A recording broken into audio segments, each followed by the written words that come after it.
Bell Radio is live. Oh my, look at that. I don't want to piss anybody off. You know, some people are real touchy about, I don't know why he waits. Well, I don't know either. Yes, ladies and gentlemen. Brock's gotten nagged about how he does the open. I've gotten nagged about putting my hair back. Everybody has an opinion, and none of them matter. It's great to be with you guys. What's going on? We're doing a welcome to the jungle kind of style today. What's up, Murtech? Glad you rated it. Froggy, thanks for the tip. Thank you very much. That was very sweet. Wow. I know, 17 earthquakes at Area 51. It's weird, isn't it, Froggy? What could possibly be going on? I don't Nothing. know. I don't know. Quit being a conspiracy theorist. I'm going to tell you, though, there is a fault line in the United States that is well past time to pop. And it ain't in California. It's in New Madrid, Missouri. There is a fault line there that has not. There was a record earthquake there, and the river, I think it was it the Mississippi River? I forget which river it was, went backwards. I think this is nuclear warhead testing. What do you think, Brock? Yes. Yeah. I think we're doing a little testeroozy of our nuclear warheads that haven't been taken out of the closet in a little while. Let's see here. All right. So we'll see what's going on, everybody. Happy Friday. What are you doing this weekend, Brock? Oh, that's right. He is going to be building a back deck with his brother, Tom, which is very exciting. And Jolene is coming, and I'm super excited to see her. And I'm wearing socks that she gave me because, thank you very much. She knows which ones they are. What did they say? Nothing friendly. Well, I got you a pair when I was there. Whatever. Does it have the F word on it? No. Are you lying? No. It might be the ones I got you. Anywho, well, maybe I got your socks. Okay. Anyway, I'm going to be in Altoona at a soccer game. Yeah, and no pet show tomorrow, no show on Sunday. We're going to drive 2 hours, hour and a half for a soccer game. And then we're going to watch that soccer game, and then we're going to turn around and we're going to come back. And I'm not going to say a word. Is this the last game?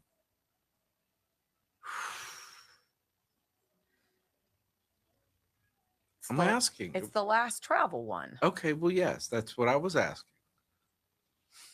Which is totally fine, and I'm completely perfect with that. Yeah, you got no issues. Anyway, you want to know what my socks say, Tina? Let's see. Hold on. Oh, boy. Hold on.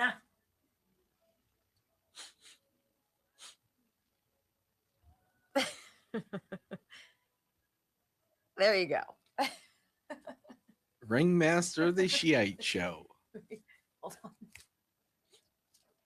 Would you stop it? Stop what? Stop it with being Joe Biden, you sniffing freak. Well, so gross. Anyway, how's everybody? How are you doing? How am I doing? Yeah. I'm doing fine. Big day tomorrow. Yeah. Stop. I didn't say anything. What's the big story today? I want you guys to tell me, what is it? What's the big story? Give it to me in the comments. What do you see from waking up and maybe scrolling through your social media feeds, what do you think is the story? What is the thing that we should be talking about today? Because I'm very curious about your perspective. We have yet another interesting show where it kind of jumps around a little bit. Trump is on a tear. He is on a total tear as the left is completely mired in doing anything they can to stop him. Trump is just going above and beyond to benefit us. It's been wild. I'll be honest with you. I love watching the meltdown of the left, Uh-huh. who are telling you Everything. gerrymandering is wrong and we should put a ban on it right now. Why do you think that is? Because they can't gerrymander anymore. Mhm. They've already done it in the Northeast. Illinois can pick up 2 seats. That tells you how bad they've gerrymandered already. Mm-hmm. Let's put a ban on it. Of course. You Jessica say, Tarlov and her What do you mean? They'll lose votes. Happy 54727. One of Fauci's guys got 51 years. I didn't hear that. I don't know that. That's interesting. I think he could get up to 51 years, but I don't think. Yeah. Unless I missed it. Oh, thanks, Sherry. I knew you know what I was talking about. What's going on, Glow? Hi, Liberty Bell. Nick Shirley exposes Malia Obama for receiving U.S. aid. Shut the front door. Oh, why shouldn't she get a part of the grip? Are you serious? Why are you leaving I got to her? find that. Come on now. Did I text my sister?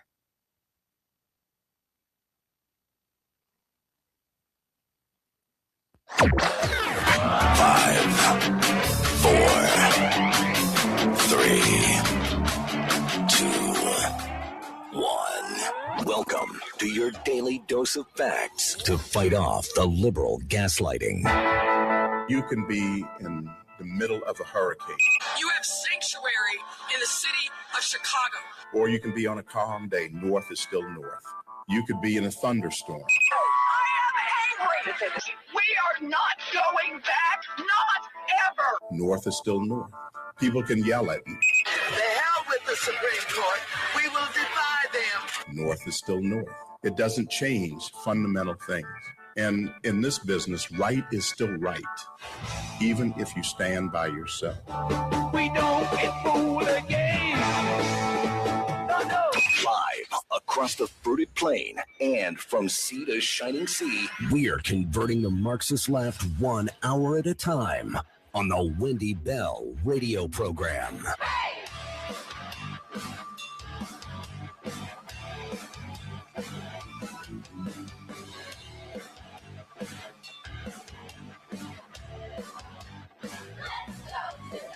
Well, hello, America, and greetings to all of you across this beautiful and splendid free fruited plain. It is great to be with you here on the Wendy Bell radio program, and I realize every day we have this fantastic opportunity to reach more of you. And I just want to tell you that I think this program is different than a lot of others, in fact, most others. It is not driven by greed or ego or deceit or corruption. We're very basic. We promise you that we don't lie, and then we give you all of our sources so you can keep us honest. That's it.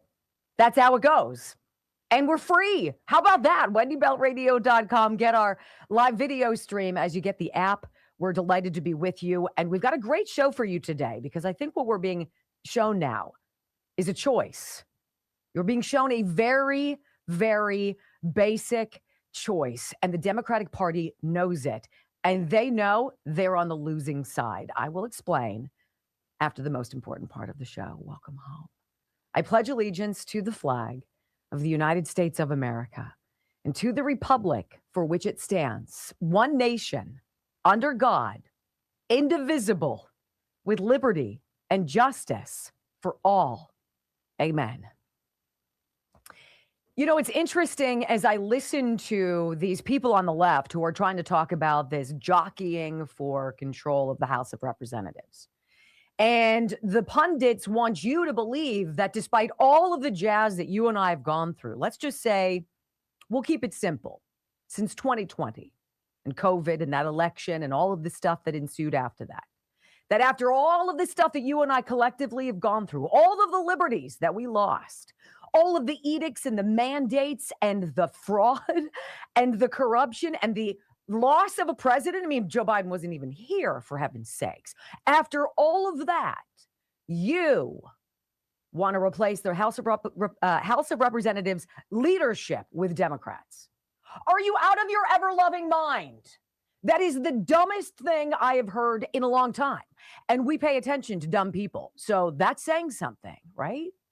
They want you to believe that despite doing nothing that is good for you and doing nothing that is good for you since before Barack freaking Hussein Obama, that you are chomping at the bit, that you too have this fervent ire for Donald Trump, and that you'll do anything to resist, to take him down, and to put in your beloved Democrats who never lie to you. Oh my gosh.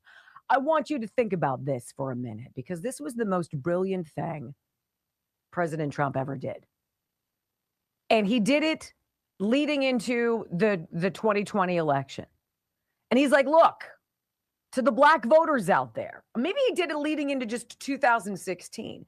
He said to the black voters out there, hey, look, what do you have to lose? If you vote for me, how much worse can it get?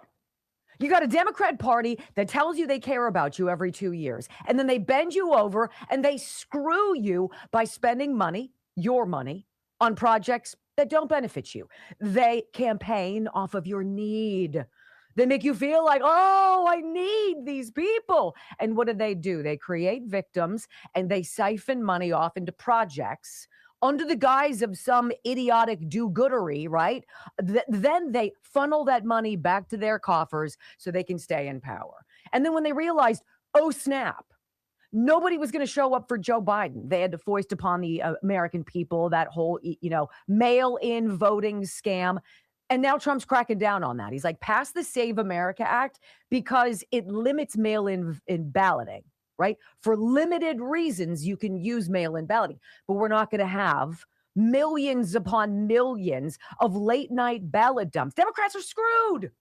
Democrats know they're screwed, which is why you hear voices like this. And I want you to hear this, guy, as you consider us versus them. If you're on the fence, I don't know how I feel about politics today. Who does more for me? Who cares for me? I want you to hear Graham Plattner. This is the guy with the Nazi tattoo on his chest. It really wasn't a Nazi tattoo. I was drunk. I fell asleep. I woke up and there it was. It was so weird, right? Here's this guy who fancies himself Maine's next senator, running against Rhino Susan Collins. I mean, who would ever think we'd be like, vote Susan Collins, right? Listen to this guy give an interview. It's 30 seconds. He wants you to know if you vote Democrat, this is what you're going to get for the next 2 years at a minimum. Listen. If we're the majority, we need to use the power we get to shut this White House down. We do that, I think one of the best ways is through committee hearings and investigations. I want the Trump administration not to function because everyone in the White House is being hauled under subpoena in front of a Senate committee day after day after day. Not just because, one, we have so many crimes to investigate. At this point, we can probably be doing this for the next 30 years. But two, because it's a lever of power. Using subpoena power, bringing people in for investigations, that keeps them busy. That's what he's planning. That's what Democrats are planning. Total revenge, lawfare, legislative terrorism for the next 2 years. How does that help you guys? Does it help you pay your bills? Does it help you squirrel away money for, I don't know, your kids' braces? Does that help you pay for college? Does that help you fund your retirement? Does it pay down your debt? Does it pay off your mortgage? Does it make you more free? Does it make you happier? No. It's revenge, vindictive, evil, Marxist, typical Democrat playbook. And they think they've got it in the bag. No, they don't. And they know they don't. That's scary as balls right there, okay? That scares me. To hear people like that and to have Bernie Sanders and others, oh, Graham Platt, he's the greatest guy. We need to have this. Look at LA. I want you to think about San Francisco. I want you to think about New York. What's going on there? Just watched a video of San Francisco and drug zombies. All sorts of people in frozen Mitch McConnell statue mode. Except they're all hopped up on drugs all over the street where people walk by, shooting up, frozen, barely alive. What do you have in Los Angeles? You now have some flea-borne typhoid. I'm sorry? What's wrong? What's going on in New York? Oh, you mean the socialist, communist, Marxist that you guys elected? Now all of a sudden his socialist pipeline dreams, there's not enough money for that. I'm sorry, we'd love to give you free transit. I know I ran on it. I know free daycare. I know I ran on that. It's just so expensive. And the only way for us to pay for it is to screw the rich and tax you more. So bend over, friends. And what do you have in President Trump and the Republican Party right now? You know what you have? You have a party that encourages investment and creation and manufacturing and exploration. They want you to innovate, to drill, to teach. They want to protect our borders. They want to lower our taxes. They want moral standards returned to civil American society. They believe in your personal liberty. They believe in no orders, no edicts or mandates or emergencies. The party of life, the party of opportunity, the party of freedom. There's no choice. Can you imagine? We've got big. Well, Brock, do you want to hit it now? I feel like we have to because I'm not so sure I can hold this. We got some breaking news. Wendy Bell Radio. Breaking news. That is the official stinger of our breaking news. Mitch McConnell voting yes to move forward with the Save America Act, ladies and gentlemen. And Susan Collins feeling the breath of Nazi-loving Graham Plattner breathing down her throat. She's like, you know what? I'm kind of good for the Save America Act, too. 2 more people, you guys. If it comes down to a 50-50 split, you know what's going to happen. And the vice president is in the wings saying, call me. I'll be there. This could be the beginning of the end for the Democratic Party.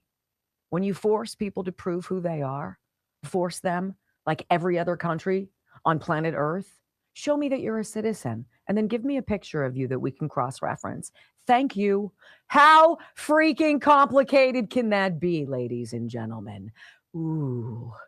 Today is going to be good. I'm going to get all the latest information on that, what it means, if the Save America Act is actually going to come to any kind of a vote. It's already passed multiple times in the House. Everybody's looking at the Senate as, oh, by the way, the longest government shutdown in American history has finally come to an end. Why?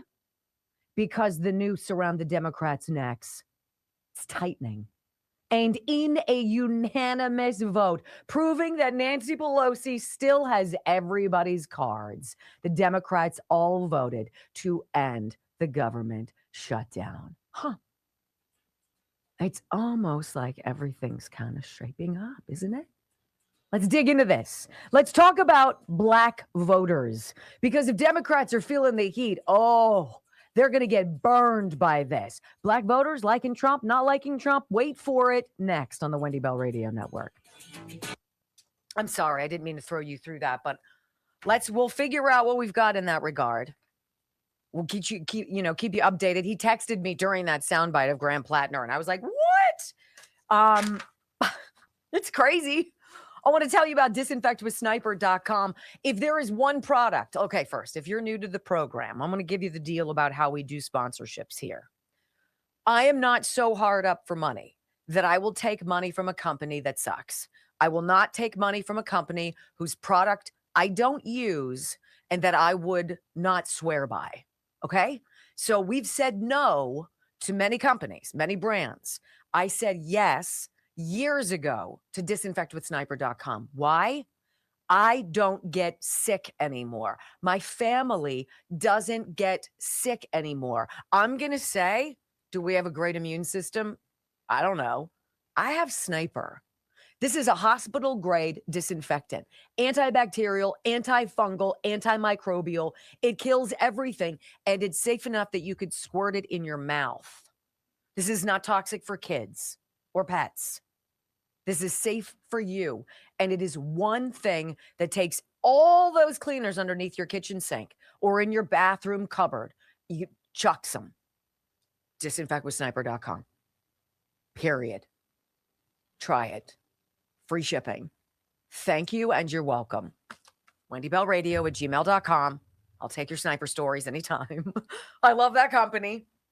And I'm getting a roof this weekend, ladies and gentlemen. Not the roof that we've been talking about, but my construction out back. It's coming along, ladies and gentlemen. I can tell you, Ireland Contracting, worth their weight in gold. Clean, neat, everything's gone, everything's picked up. I couldn't find yet a single nail anywhere around my property. Literally, that's how serious they are. So if you live in southwestern Pennsylvania and you have a home exterior remodeling project, you need a new roof, maybe some new windows, 1-800-NEW-ROOF. IrelandContracting.com. Smartest call you'll make today. I did. They're my sponsor. They just put on a new roof for me. I do not lie. Brock is very quiet. Got me a little worried. I'm trying to see. No one's written a story about it yet. We'll see. We'll see what's coming out. I know Trump's pissed about the filibuster. Yes, we're going to talk about that. Coming up, my friends. I used Sniper this morning.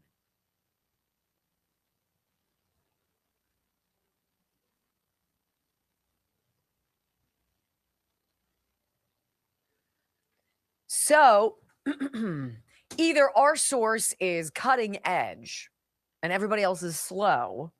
Hopefully that's the case. We'll see who else is talking about it.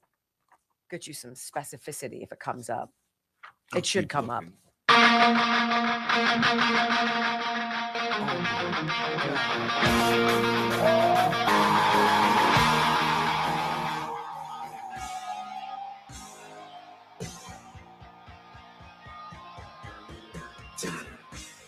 Welcome back to the Wendy Bell Radio program. You know, it's got to be so annoying to have one guy completely disrupt everything that you've been so used to doing for so many years. It must be so frustrating to have one modus operandi, and that is to screw the American people and be as deceitful as possible, to stay rich and to stay in power forever, to have one dude coming down an escalator ruin all of it. It's got to be so defeating to know that the group of voters that long ago, at least in the last several years, the Democrats have ditched in favor of illegals or trannies or whatever you want to do, fill in the blank, black voters. They're not fooled by this, my friends. Harry Enton over at CNN, my former boyfriend who flaps his arms at the big screen, breaks down some numbers for us, and it's very interesting. He wanted to see, has black voter support of President Trump shifted at all in the last couple years? Are black voters buying what the Democratic Party is selling? Racial division, victim outrage, allegations of voter suppression, or do black voters simply want what everybody else wants? Because it's not that complicated. Audio soundbite number one, they are leaning more into Trump now than they did in his first term. President Trump is freaking out the Democrats. Listen. Yeah, I think what we're seeing right now in the numbers is President Trump and the Republican Party are chipping away at the long-term advantage that Democrats have had with black voters, with African Americans. You can see it right here. Look, Trump's approval among African Americans at this point in term one, he was at 12%. You know, he's been losing ground with a lot of people. He's gaining ground with African Americans. He's up to 16% at this point. And you say, this isn't that big of a shift. But I will tell you, Republicans absolutely love this shift that's going on because Democrats have had such a long-term advantage. The fact that he's actually gaining ground versus where he was in term number one, this has major implications for elections down the line because Democrats, especially in a lot of these tight races, you talk about places like Georgia, right down in the South, you see this type of movement for Trump actually gaining ground. This could have major ramifications and help put Republicans over the top in a number of southern places in the midterm election. There's something pretty remarkable when you think about the black vote historically and how it's not gone to the GOP. And then you have to ask yourself why. Because the policies that I support are good for me irrespective of my skin color. And it's been that generational beating into the minds of black voters that it's the Democratic Party that cares for you. We're the ones who look out for you. We're the ones who have your back. And then you have this president who's like, how about historically black colleges and universities? Let's fund those, right? How about we do a rally in the Bronx? Why not? What do you have to lose? It's President Trump going to Harlem, going to the bodega where the guy had to kill an attacker who threatened his life. And then the New York police came to arrest him. This president is making specific inroads with the black community because they want what we want. And Harry's audio soundbite number two says, he says, since President Trump's first term, the number of black voters who affiliate as Democrats has dropped by double digits. This is the scary stuff for the left. I see this as absolutely part of a bigger trend. Donald Trump's Republican Party is absolutely gaining ground, not just him gaining in terms of his approval rating, but look at the party ID margin, Kate, because this to me was absolutely stunning. Look at this party ID margin among African Americans. At this point, in Trump term number 1, Democrats had a 63-point advantage. That has absolutely fallen. Look at where it is now. A double-digit shift away. Democrats, of course, still have the advantage, but it's a 12-point shift to the Republican Party. And I look back through Gallup's records. They sent me their records. And this, in fact, lead that Democrats have is actually smaller than any lead from 2006 to 2021. So Democrats are leading. But again, we're talking about chipping away. Republicans are chipping away at this long-term advantage that Democrats have had among African Americans. We see it in terms of Trump's approval rating, and we even see it to a wider degree among the party ID margin, where all of a sudden there are a number of African Americans who are walking away from the Democratic Party and a number of them who are walking into the Republican tent. Wow. Democrats now have the smallest lead, though it's still significant, with black voters than at any point in the last 20 years. So how does that impact the midterm elections? Listen. So you see this right here. You see this 51-point advantage that Democrats have, significantly less than you see that 63-point advantage. And what we will note was back in 2024, right, Donald Trump put in a historically strong performance among African Americans. Democrats performed the worst in a generation. Have they gained any of that coalition back from where they fell down to in 2024? But take a look here. Okay. Choice for election among African Americans. Kamala Harris was leading amongst that group in the pre-election polling by 63 points. Are Democrats gaining back any of that ground? It's a 62-point advantage now. Republicans are holding on to the gains that they made among African Americans in 2024. Republicans are gaining among African Americans. They are chipping away at that long-term advantage. The Donald Trump-led Republican Party is making gains among African Americans that we simply put have not seen the Republican Party make in a generation.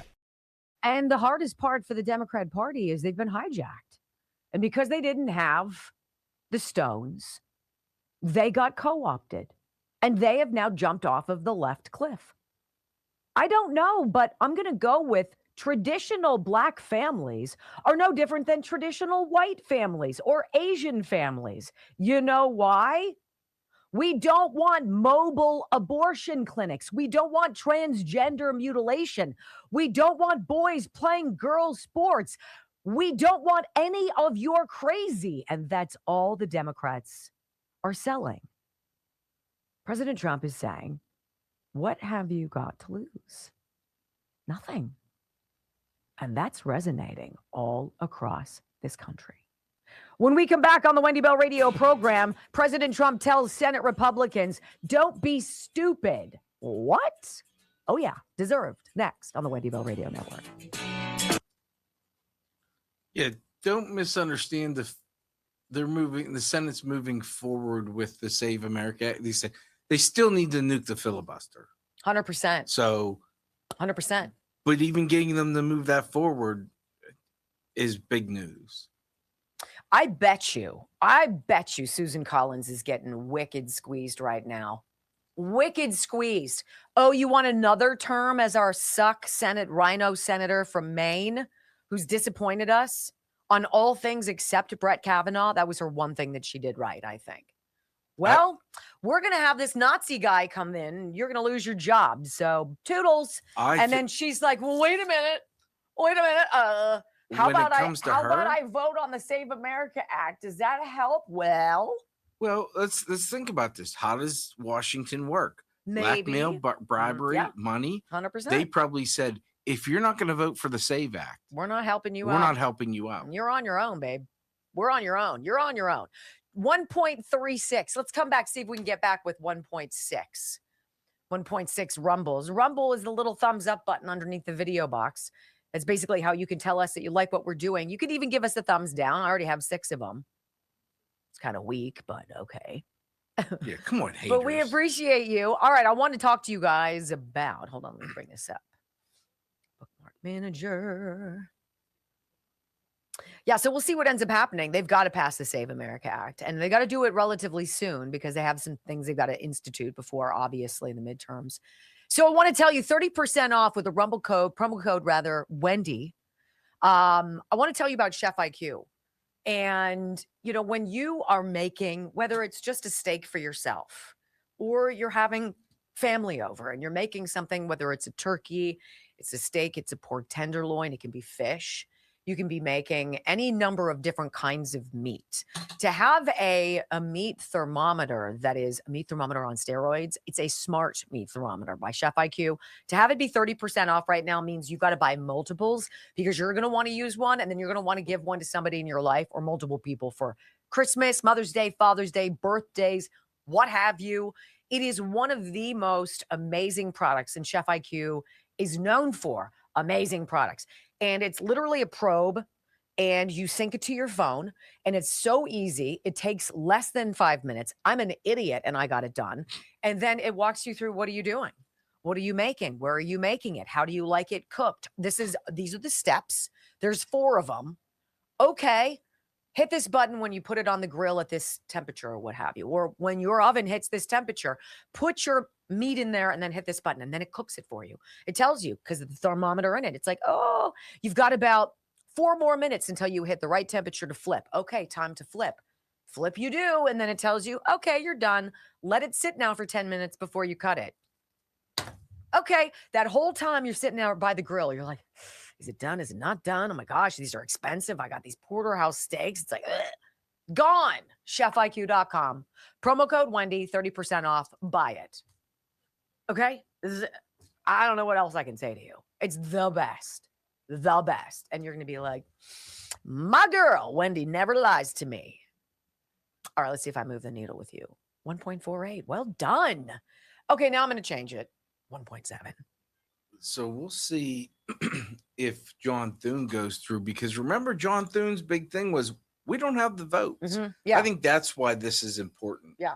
Well, maybe And we if do now, Biatch. How about you get off your hiney and do one of something or go back to Iowa?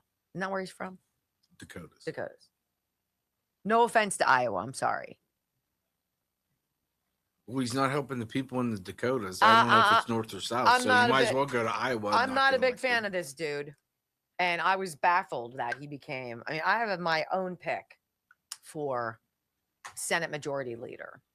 Okay, here's a question. Who do you think should be the Senate Majority Leader? If we could get 5 senators to come together and be like, yeah, we don't have any confidence in this cat, Thune. We have our own guy, and we believe we can get him across the finish line. I know who I would pick. Oh, there's a couple. In the comments section, tell me who you would pick. Can I guess who you would pick? I want to see what people say first. Why don't you tell me who you would pick? Me? Mm-hmm. I'd have 2. Eric Schmidt. Very good. Like or Bernie. Mike Lee, because Mike Lee knows the constitutional responsibilities. He's been a dog on a bone with this Save America Act. He works. Let him do it. What do you guys think? What are you guys saying? Let me see what you think. Sort by newest. Let's go. Refresh. Ron Johnson. Who? Ron Johnson. That's mine. That's mine. Mike Lee, Eric Schmidt, Mike Lee. He is from South Dakota. I got it wrong. Ted Cruz.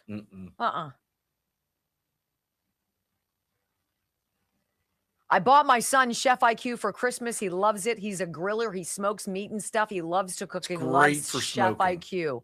Thanks, SQ 1987. That's great. I love that.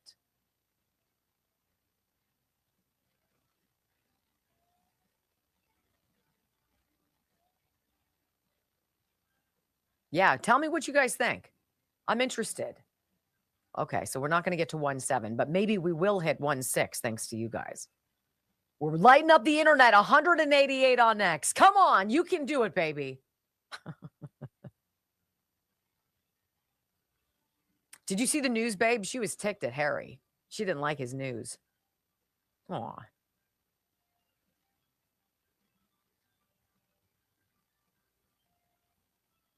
News, babe. Which one was it? I wasn't even paying attention. The one, the skinny one? The blonde? Mm-hmm. What's her face? Sour. She was wearing fecal fashions. It didn't match. Brown's not a good look on most people. She's no Sandy. Oh, please.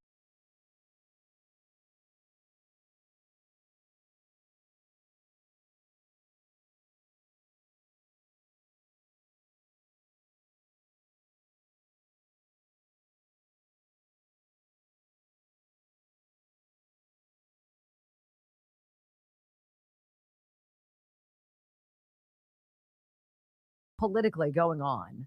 And President Trump seems to be in the kitchen of all of them, right? He's stirring some stews. He's got some sauce over here. He's whipping up a roux over on this burner.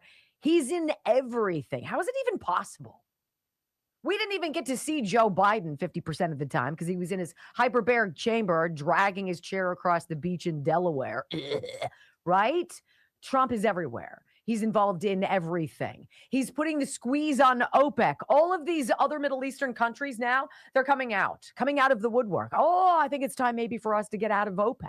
Maybe it's time for us to go seize our own drill, baby, drill. Maybe we can realize the American dream here in the United Arab Emirates. Maybe we could do that here and get away from this oil cartel. Trump's fingerprints are all over that. He started that with Venezuela. Right? We're going to talk to you about a new pipeline now that he signed an EO, an executive order, yesterday from Canada through Montana using parts of the Keystone XL that Joe Biden abandoned on day number 1. And now we all see how valuable energy independence is. It's amazing. This president said something yesterday in the Oval Office. And I wonder how he can be so even keel. Because you don't hear him, even when people cut him off and are rude, you don't hear him raise his voice. Excuse me. He'll say, excuse me. Or he'll call somebody out. Quiet down. Pipe down, Peggy. Sorry. So President Trump yesterday called on the Senate Republicans to get their heads out of their cans and to figure it out once and for all, to nuke the filibuster and to freaking pass the SAVE Act. Do it. Stop being stupid. Does anybody out there have any illusions of what the Democrats plan to do if and when they take back power? See, I believe what this president has been doing, and what could see him greasing the wheels for this back in his first term, was to create such a Republican majority in the House of Representatives, such a firm grip on the U.S. Senate, that for the next 50 years, at a minimum, the Make America Great Again agenda can take effect, and the Democrats cannot get back in charge. I believe that. He's not fighting for November. He's not fighting for 2028. He's fighting for at least 50 years. That, to this president, isn't called revenge. It's called promises kept. So yesterday in the Oval, he's like, look, you guys need to figure this out. He called on Republicans to bypass the filibuster. He's been doing it since October. He took to Truth Social to share his message with the Senate Republicans. How much abuse can the Republican Senate take from the radical left lunatics in the form of Democrat senators before they blow up the filibuster and approve things at a record clip, including the Save America Act that would be unthinkable without the filibuster termination, he wrote. The Dems will do it on the first hour of their first day. Do not be stupid, all caps. Wow. Save America Act, of course, would require citizens to show proof of citizenship when they register to vote and would implement voter identification. Long past due. The legislation would also end universal mail-in ballots with exceptions for illness, for travel, for disability, and for military reasons. It also includes measures to codify protections for women's sports and a ban on transgender surgeries for children, which Trump addressed through executive action. I mean, that the president of the United States has to sign an executive order because the Republican leadership in the Senate can't get its shizzle together to come and say, can we stop mutilating kids? Can we stop doing that? And the Democrats are the ones who are like, no, we must keep mutilating kids. Think about that. And then it's such a mystery. Black voters, they seem to like what Trump is doing. Yeah, no duh.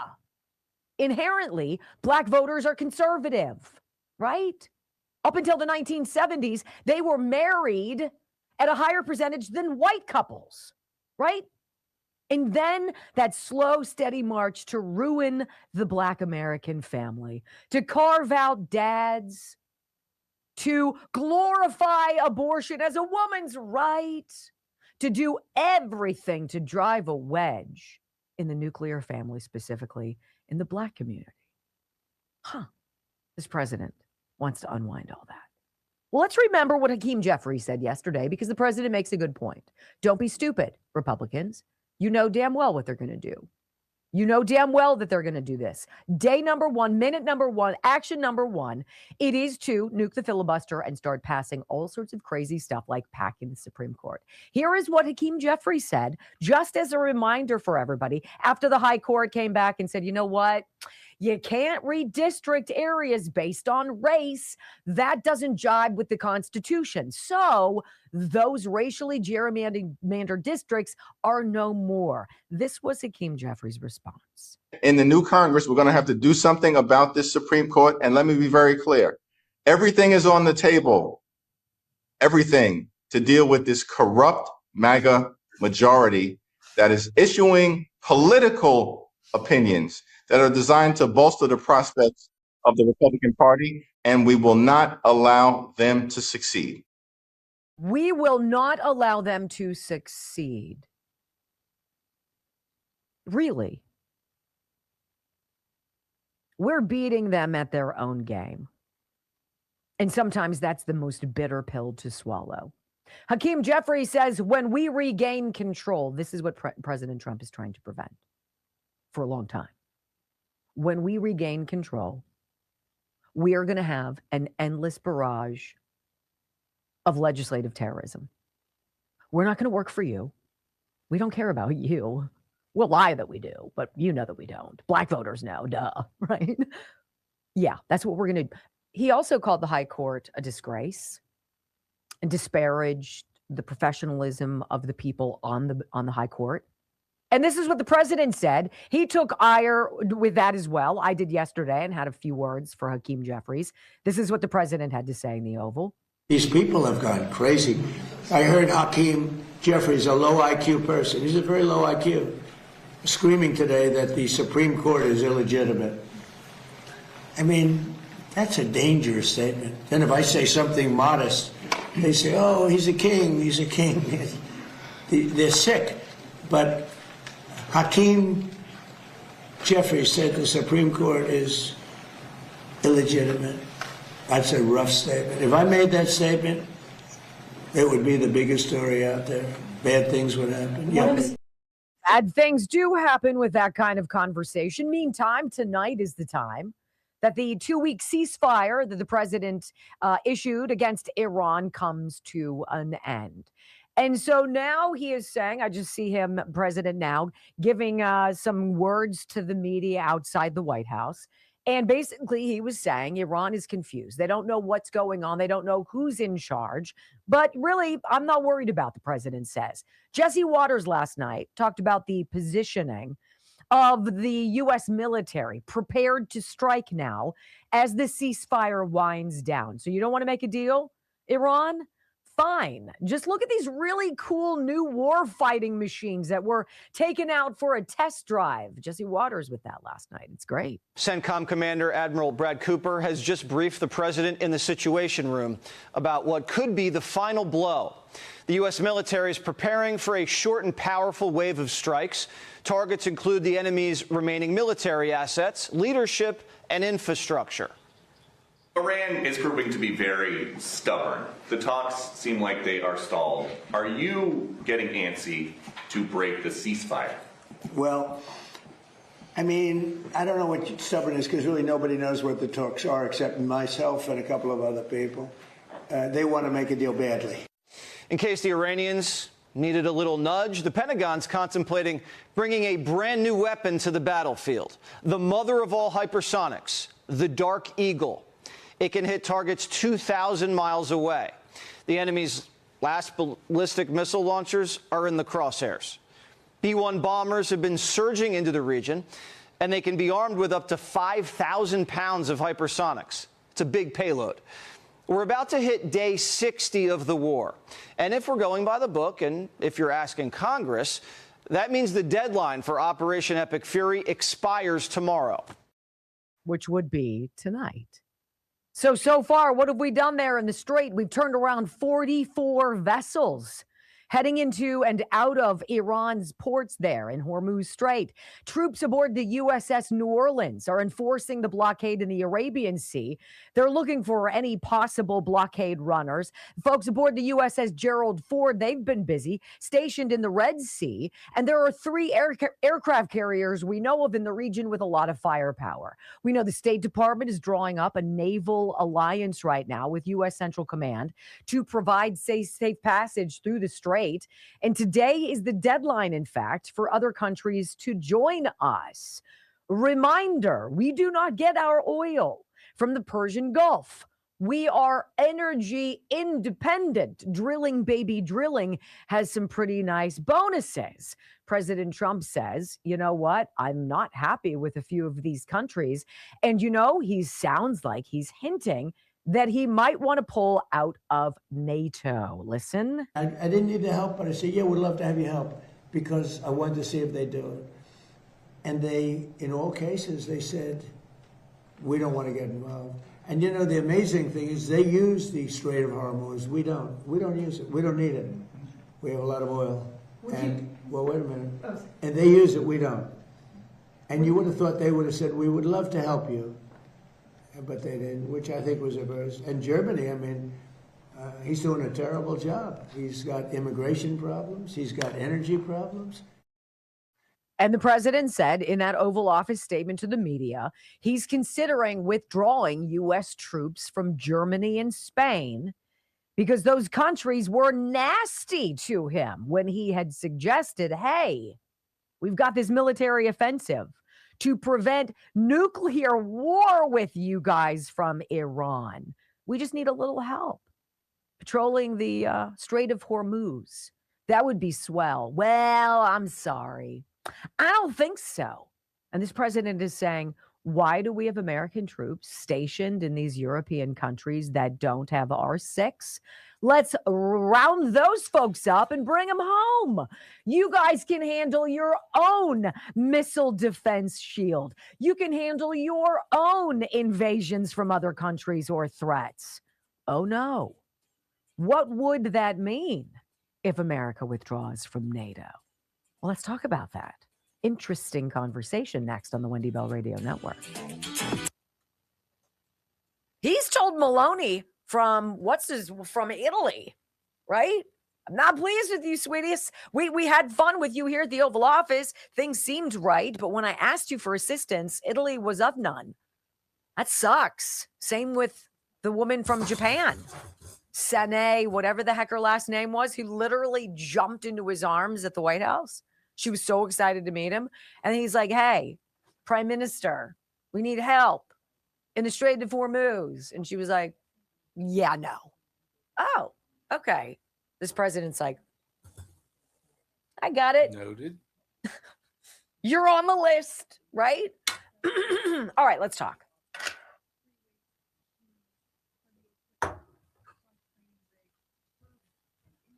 You're thinking to yourself, Mother's Day. Moms love flowers. I love flowers. Flowers die. And a lot of moms don't spend the money on themselves to take care of little things that are big things, like your skin.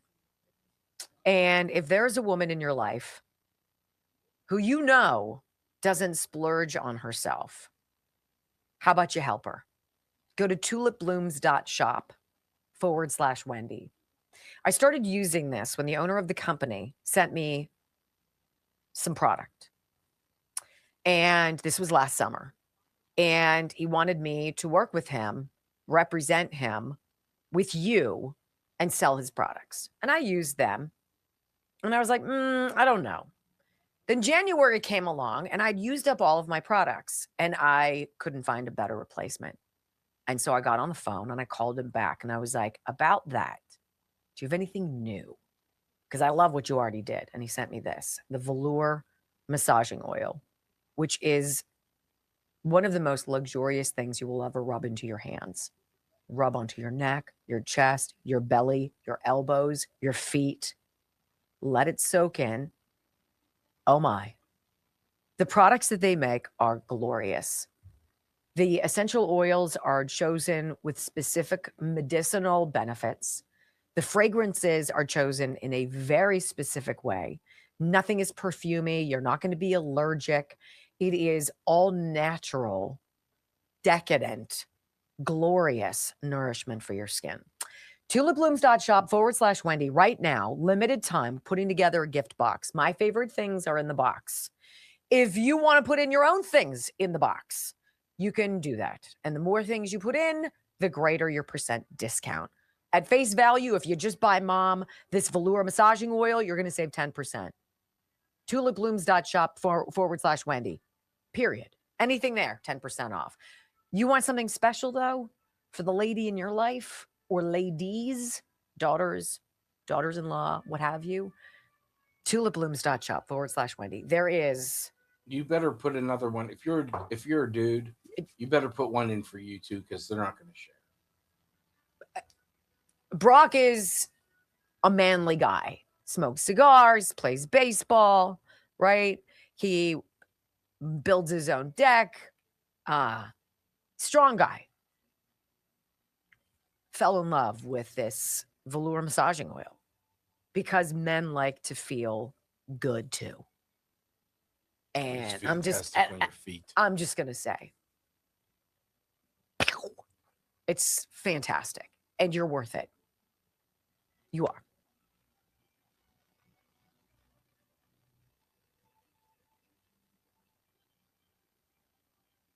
Oh, yeah, manly.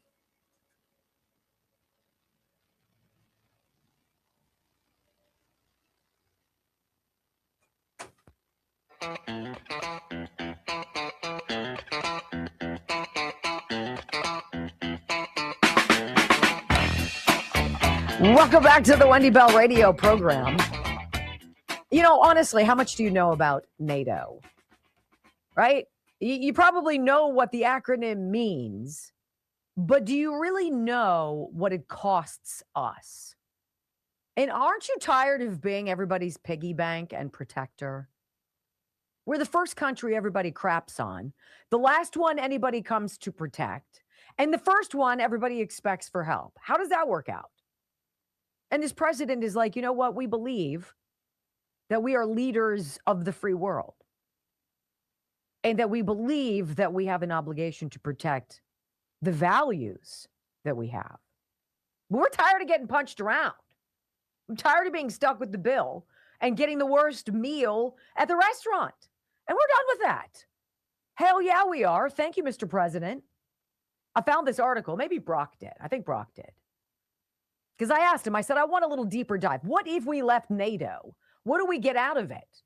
Well, the last exercise where the president asked for help with this war in Iran, Keir Starmer over in the UK was like, yeah, we really don't want you using our air bases. We really don't want you flying in and out of here. Well, how about you suck it?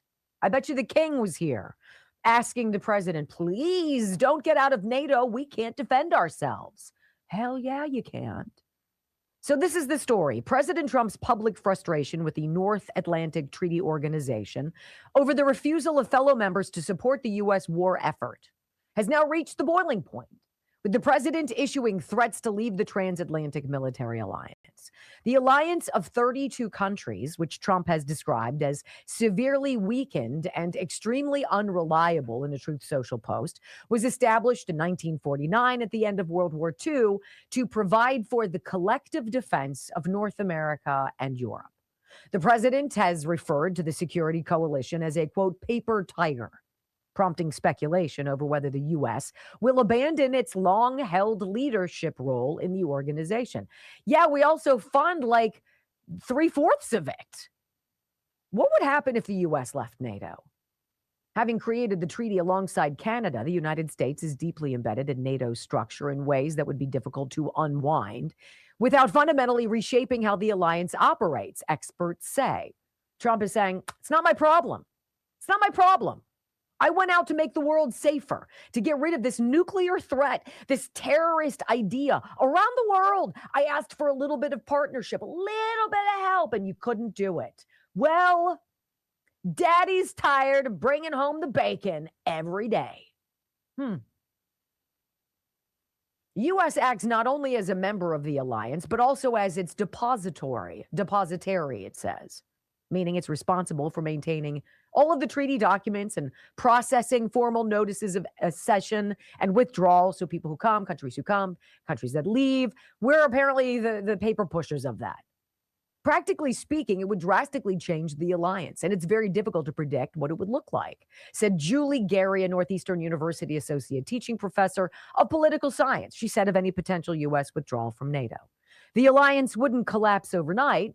Under the terms of the eponymous treaty that established NATO, member states must adhere to a formal mechanism to leave, as outlined in Article 13, though it has rarely been tested in full. France is the closest precedent, she said, having exited the alliance's military command structure in 1966, came back in 2009. But a U.S. withdrawal could follow a similar, if complicated, procedural path. The U.S. would have to seek internal approval for the move, fine, and then it would create this snowball effect, but essentially it would leave Europe very unprotected, feeling quite naked. Oh, I don't know, kind of like the United States Navy that went out with nobody's help to pick up all of the mines that the terrorists in Iran laid in the Strait of Hormuz to basically terrorize every vessel trying to cross through. I think this president is doing what has needed to be done.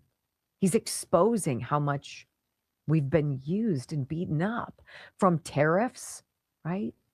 Why do other countries charge us to sell our products there, but we don't charge them to come to the lifeblood that they need? We represent, as 340 million Americans, we are the linchpin of everybody else's economy. Why do we have to take it? And yet they get to make it. Yeah, this president's like, yeah, I don't think so. That's not good business. That's not how a CEO runs a successful business. And as CEO of the business called America, this CEO is like, yeah, we're done. I don't like your tax structure. I don't like what you're bringing to the party. I don't like these negotiations. And by the way, we're getting screwed every which way. How about a big fat suck it? I voted for that. And you know who also will? Black voters. Because they feel the same way we do. It's just not complicated. When we come back on the Wendy Bell radio program, let's talk about this, the fraud files. This is happening. It's happening fast, and it needs to. Next on the Wendy Bell radio network. So, by the way, Nick Shirley said he didn't go after Obama. I would imagine that that would just probably be not something that they would do. I mean, it'd be fascinating if they found, fraud and what have you, but I mean, would you be surprised if there was? No. All right, I want to read you a testimonial. Dear Wendy, I've been taking the REM sleep from healthycell.com/Wendy for about a month now, and I totally sleep better since taking it. I sleep all night. I wake up refreshed and ready for the day. That's Daniel. Thanks, Daniel.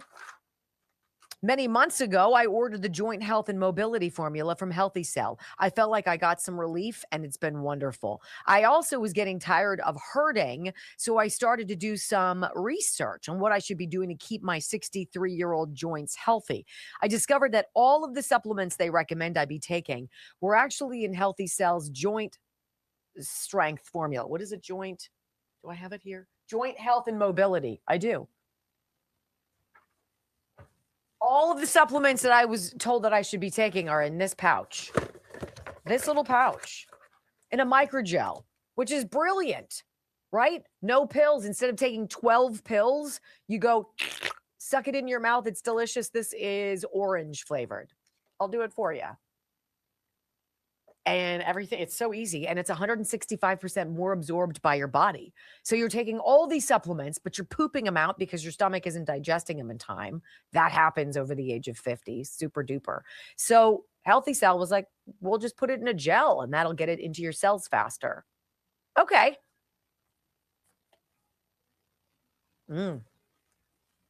Plus, how many times when you swallow a pill or something, it tastes bad and you're like, not this. You can dilute it in water if you want. I don't know why you would. I think it's delicious. Join Health and Mobility. There you go. healthycell.com/Wendy. There is a microgel for everything. And I love them. They're so easy to deal with. And every single product tells you what's in it, tells you the benefit. The testimonials are phenomenal. I'm just going to say. Let me say to the person too, someone in there said, tulip blooms is expensive. Yeah. So yeah. When did you give this to me? 2 weeks ago. I use it every day. You don't need a lot. This bottle, I can't imagine I'm going to need a refill. Kate and I both use it at home, and I think we're down to here.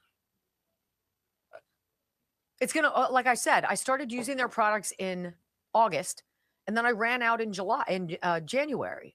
And then I realized I didn't like anything as much as I like their products. And so I was like, snap, I want more of their products. So I called the guy and I'm like, I need more of your products and we should probably have a conversation. And he's like, oh, I'm so excited that you do. We just started something. This wasn't even on their website. I was like the trial monkey, right? They're like, here, try this. And I was like, okay. And I did. And I was like, oh my gosh, can I take a bath in that? And they're like, you like it? I said, oh, I love it. And then they featured it prominently on their webpage. And that's part of my favorite things.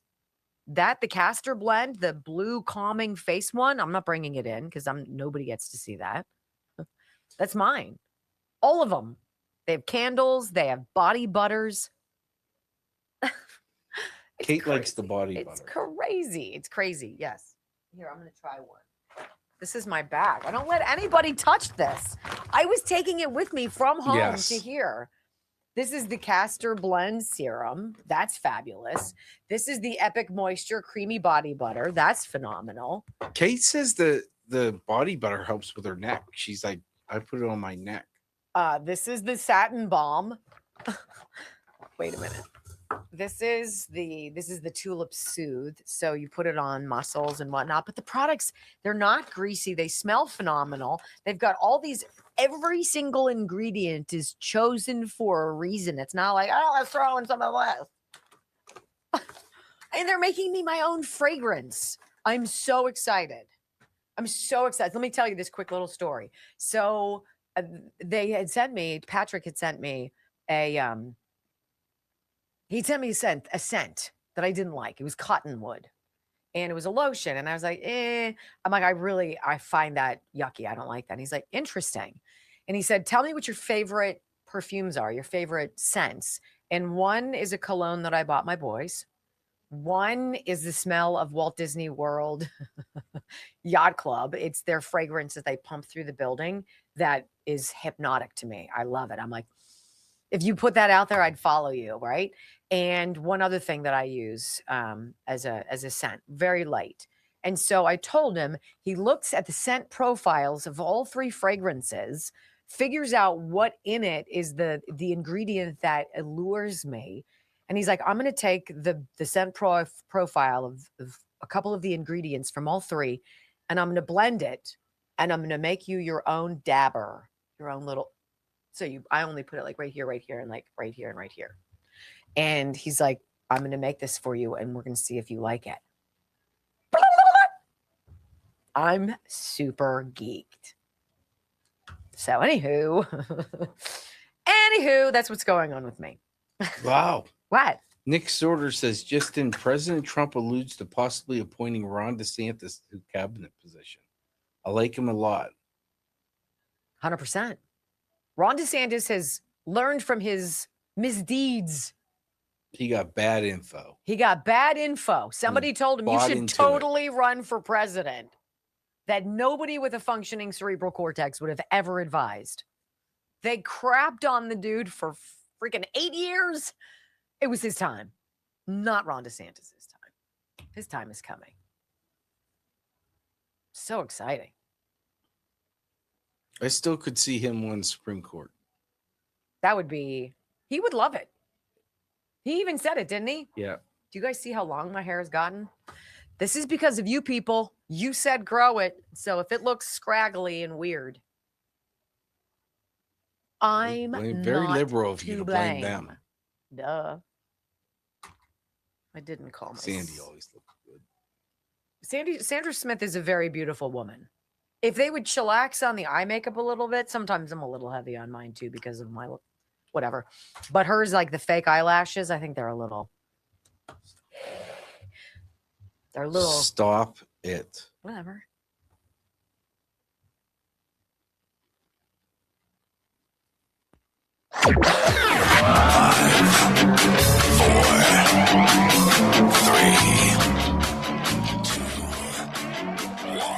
Wendy Bell. Inspiring solutions to save America, one show at a time. Are you ready to get on board? They believe that they can destroy this bond that exists between you and Trump if they somehow make Trump look bad, make Trump look like a reprobate, embarrass you about Trump. They can't do it because you came before Trump. Desperately want Trump gone, and I know that they desperately want it codified, that Trump cannot run again, because make no mistake, they remain scared to death of you, and they remain scared to death of Trump. Trump, 75 million, 80 million votes. And I'm going to tell you, you're not going anywhere.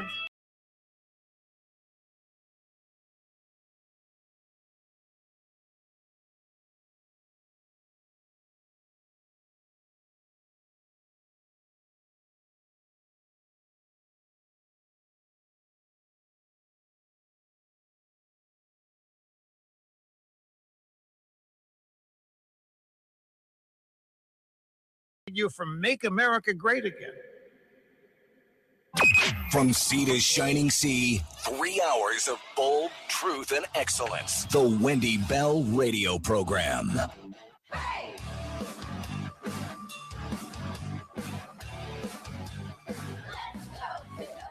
Welcome back. Hour number 2 of the Wendy Bell Radio Program is live. A delight and honor to spend some time with you today. If you would like to join the live video stream, wendybellradio.com is our app. Get it onto your phone. And then every single day when we're live, you can join in and be a part of our army. I love having you. Thank you. So did you hear Tim Walz kind of slithering away, giving his final State of the State address in Minnesota this week? And his comments on the massive fraud scandal in the state, which of course came toward the end of his speech, quickly sparked blowback from Republican lawmakers in the state who spoke to Fox News Digital. It was ridiculous. State Representative Kristen Robbins said, she is the chair of the House Fraud Prevention and State Agency Oversight Committee. He somewhat said, oh, the buck stops with me. But then he immediately pivoted to blame everyone else. You know, it's so not complicated what we want, what we're so hungry for, I believe. And it's just the truth. Just tell the truth. Tim Walz could have come out and said, you know what? This is on me. And I'm sorry. I knew what was going on. And I got busy, or I didn't spend the time I should have. Of course, he wouldn't have to admit I was in on it. I knew all along what was going on. This is how we stay in power. We've got to lie and steal from the American people and create victims that we give money to fix some kind of problem that we created, to then come in as the firefighter arsonist and fix it, right? I knew all about that, yeah. And I'm a filthy, dirty scumbag, and I'm really sorry about that. Now I might be like, impressive, unexpected. Still a dirtbag, but ooh. Instead, he's like, I didn't know anything. It wasn't me. Blah, blah, blah, blah. And then he tries to take credit for this fraud prevention clawback that J.D. Vance is a part of in Dr. Oz. He says, we've created additional checks and balances. That's Tim Walz. We've brought on more investigators, more auditors, more law enforcement agencies, as well as an outside firm to take a look at high-risk programs. People who have ripped us off are getting caught, and they're going to jail, just like today. Yeah, that has nothing to do with you or anything the state's doing. That was the federal effort. That's a crackdown after Nick Shirley. And there's Tim Walz trying to take credit for it. It's predictable. It's disgusting. It's why everybody hates politics and why we can all say that this country is divided. Just tell the damn truth. I want you to hear a few audio sound bites. So Jesse last night, Waters again. He had a really great night last night. I don't normally like what he says all the time. I think what he did last night was really spot on. He's like, look, Minnesota, no doubt, epicenter of fraud in America. It's not an outlier. It's not the only one, obviously. He says the FBI went to work there this week, despite Tim Walz being of absolutely no help whatsoever. That's the real story. We're starting at the fraud capital of America, Minnesota, where the FBI just raided 22 daycares. They even hit the Quality Leering Center. Now neighbors say it's empty. This has been an open secret in Minnesota for years. Investigators are coming forward, saying the state covered up the scams. The fraud was so blatant, and they have the text to prove it. How much longer are you going to do the daycare scam? The owner replied, another year or two. I'm going to buy some nice homes in Nairobi. The owner was on public assistance at this time. They happened to be on vacation in Dubai when this text conversation took place. The White House estimates $19 billion in fraud just from Minnesota. It's basically how much the Iran war costs. Walz let it happen. Now he wants credit for the crackdown. This is like the arsonist trying to claim credit for the work of the fire department, because Tim Walz let this fraud happen under his watch. Whether he was complicit in it directly himself or just turned a blind eye towards it, we really did not get much help at all from the governor's office. Firefighter arsonist. You know, I was like, blah, blah, blah. I love that. Yes, 100% correct. And then he says, look, one state down, 49 to go. Investigators are finding rampant COVID-era fraud now under the Biden administration, which essentially launders your money through liberal groups who then donate part of the money back to the Democrats. That's the system. I think Minneapolis is the tip of the iceberg. I think there's sort of a good news, bad news situation in that, Will, which, you know, the good news is that we're stopping the fraud that's happening against the American taxpayer. The bad news is that my own children will never be able to attend school at the Quality Leering Center. So, you know, you got to take the balance, the good with the bad. But fundamentally, what we're able to do is make sure that this fraud is stopping, that the American taxpayer is not being stolen from anymore. The investigators are looking back to the Biden era and found more than $22 billion in suspected COVID fraud. They're accusing AutoPen of protecting the scammers, but not flagging the fraud. And it gets worse. Planned Parenthood got $90 million in PPP loans. 90 mil. The Trump team says they weren't supposed to get that money. And Biden's people just forgave the loans and then tried to cover it up. Senator Ernst says they wrote emails in code to hide their moves. Instead of writing Planned Parenthood, they'd write Benghazi. So if you FOIA'd, you couldn't find it. This is how Democrats buy loyalty with their base. Pay off liberal groups with your tax dollars, then those groups donate back to Democrats. See how that works? Everyone's getting rich off your money. And this all getting cracked down, right? USAID, all of the money going out through Act Blue. And then Fox Business comes on and they said, you guys are aware, of course, of the U.S. Department of Agriculture asking all of the states, hey, we want to know how many people in your state are on welfare, how many get SNAP benefits, how many are on food stamps, right? And they're trying to close a ridiculous loophole called the broad-based categorical eligibility that's used in more than 80% of states that doesn't require verification of income before benefits are received. Are you out of your mind? Brooke Rollins, Secretary of Agriculture.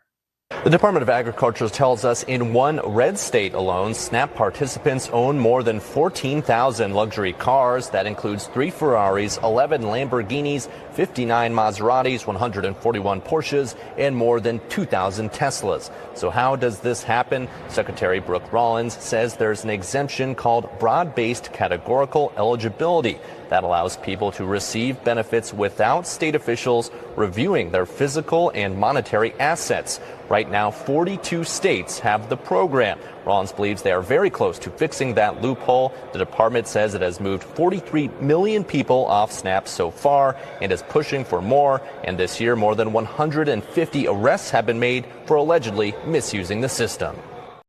Misspoke. It's not 43 million. It's 4.3 million people have been moved off of food stamps since President Trump took office again. And this is the audio soundbite with Brooke Rollins. So she's like, look, the fraud that we have found and we're just getting going is staggering. We asked all 50 states just to give us their data because we've got to give them money. And the blue ones didn't respond. I wonder why. 29 states responded. All but 2 were, of course, red states, Republican governors, and they said, yes, we are in. And within that data dump, billions of pieces of data that we're now sharing with the states, we found 500,000 people getting more than one benefit illegally. We found 244,000 dead people. Laura, this is just the red states. In that time, we have now arrested, it's just the red states. We have now arrested 895 different people in the last year for illegally using the food stamp system. And now, of course, we're talking about what is happening with that money. So we're making a lot of progress. Of course, the blue states are suing us to say that they don't have to share that data. But the corruption is absolutely astounding. The vice president has now leaned in with his fraud task force. We are now on supercharged, not that we weren't before, but now we're really on warp speed to do everything we can in the next 2.5 years to get this under control and to change it for good. Blue states are suing us because we're trying to stop fraud. Because we believe that the hungry in America, the truly hungry, need our help.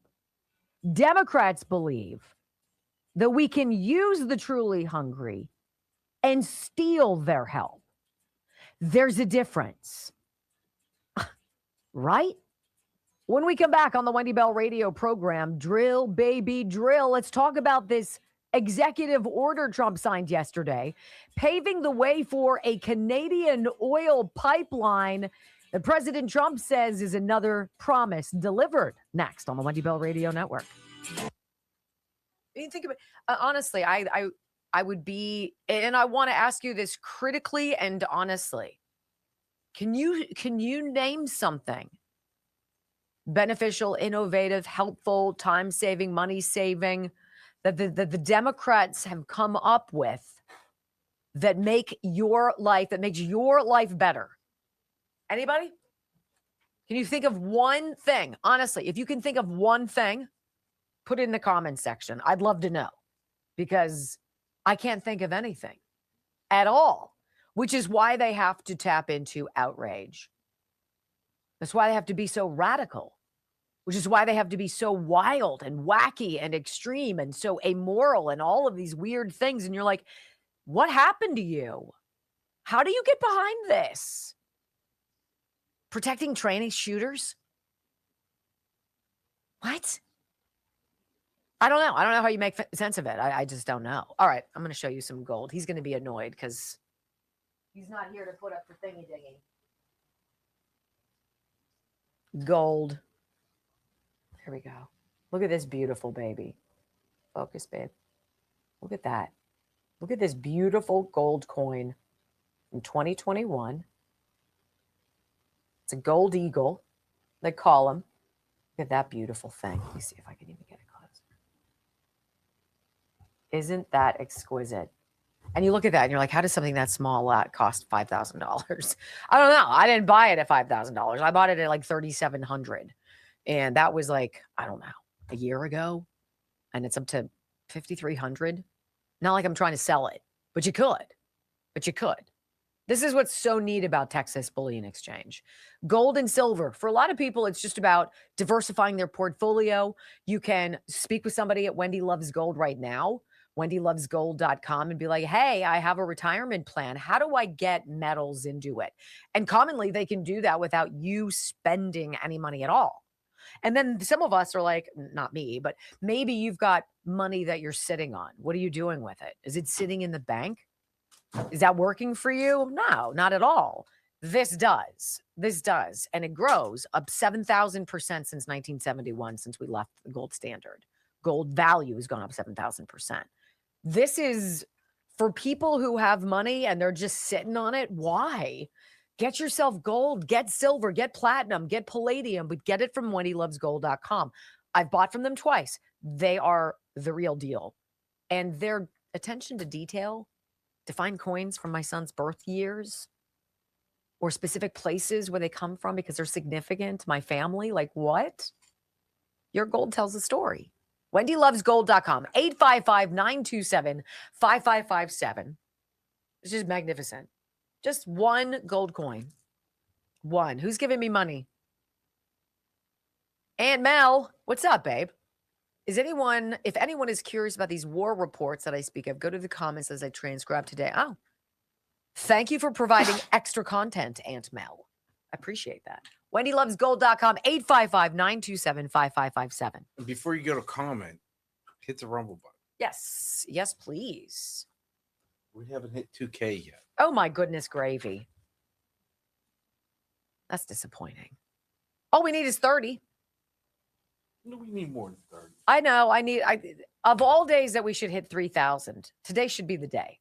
Don't you think? Today should be the day. Why today? Because it's Friday and we've earned it. Oh. And I'm worth it. How about that? It was a quick week. It was? I think so. Maybe it's because there's a lot of sound this week.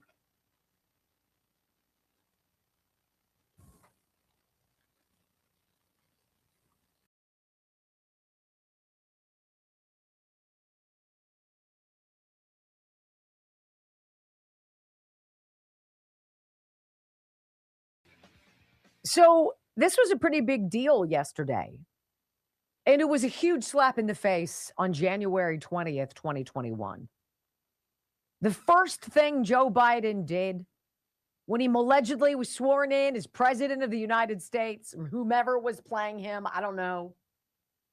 He shut down the Keystone XL pipeline. He shut down jobs. Have you ever seen major manufacturing leave your community? Because I have.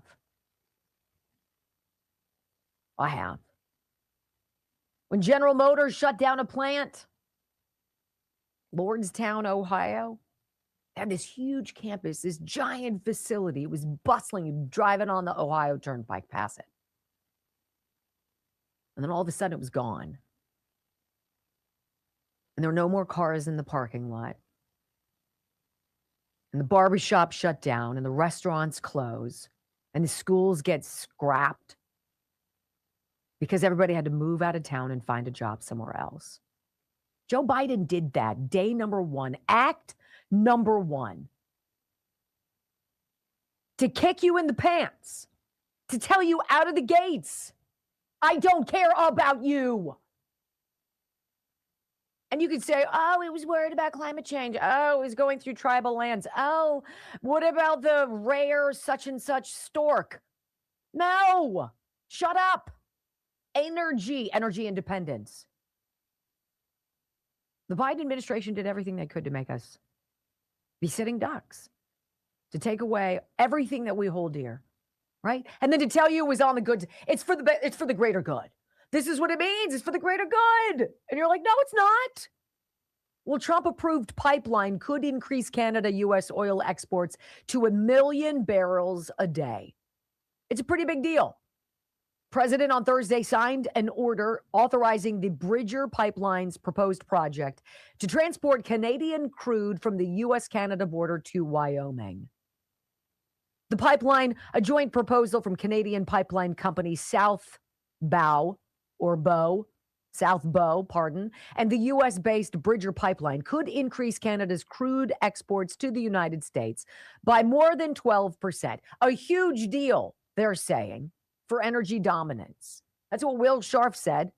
He's the White House staff secretary. It's a huge deal in terms of long-term energy dominance and energy security, he said, speaking over the president's shoulder as the president signed the order with his Sharpie. Slightly different from the last administration, Trump told the room of White House executives and journalists.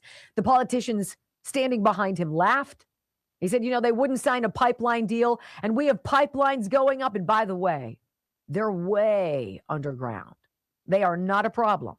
Nobody even knows they are there. Bridger Pipeline's project would have the capacity to move more than 1 million barrels a day. It's according to the company. If built and connected, analysts told Reuters it could increase Canada's crude exports to the United States by more than 2%. You know who that's good for? Canada. Trump's like, hey, come be our 51st state. Come enjoy our Golden Dome missile defense shield. Come be a part of the fruits of our labor as we are resetting the table that got thrown upside down and inside out these last few years. Come, make money. So, do we need Canada's oil? No.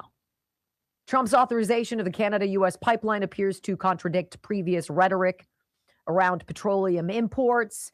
He told the World Economic Forum that the U.S. does not need Canada's oil and gassing. We have more than anybody. Canada supplies more crude to the U.S. than any other country in the world. In fact, last year it was 1.64 billion barrels of it. So what is this president going to do with all of this oil? I don't know. Seems like there are a lot of countries out there that are looking to get it other than in the, Persian Gulf. Who knows what's going to happen? But you know what he's using? He's using already existing portions of the Keystone XL pipeline, right? This is how you come in on budget and ahead of schedule. We were building it. We were booming. There were jobs. There was opportunity. Small town America was seeing the effects. Montana, Wyoming, they were seeing the effects. And then day number 1, shut down. That tells you everything. Look, what is going on, I think, with these missing scientists and whatnot related to perhaps aliens and NASA and what have you, it's all going to come down to transportation, towards how we get from here to there. And if you can do it without relying on crude oil, gasoline, petroleum products, ladies and gentlemen, holy cow, that's all on the table. When we come back on the Wendy Bell radio program, SNAP isn't America's biggest money laundering operation. Sadly, education is. I've got the proof for that next. So you want my theory on Canada? Mm-hmm. If Trump buys from Canada, that means China can't. Mm-hmm. Bogging it down, squeezing them out, shutting down Iran. I think it all comes back to China. I think you're absolutely right. I think all of this is punitive to China, and this is all right in the lead up to some alleged time this month that the two countries are supposed to get together. I don't know. We'll see. I don't know. Is Wayne out there? Well, yeah. Wayne, what do you think? If you're out there, we love your thoughts. Let's see if our buddy, What's Up Canada, is there. I don't know. I mean, I think it's very interesting, and it's very big for Alberta. So I'd love for Wayne to be able to tell us more about that. What's going on, guys? I want to tell you about Health Revolution, and this is a simple website to plug into your computer if you're on it right now, or just jot down. And it's info.healthrevolution.net. That is something that you type into your toolbar and then bookmark it. All right, because you might not need it now, but it's something that I think is extraordinarily attractive.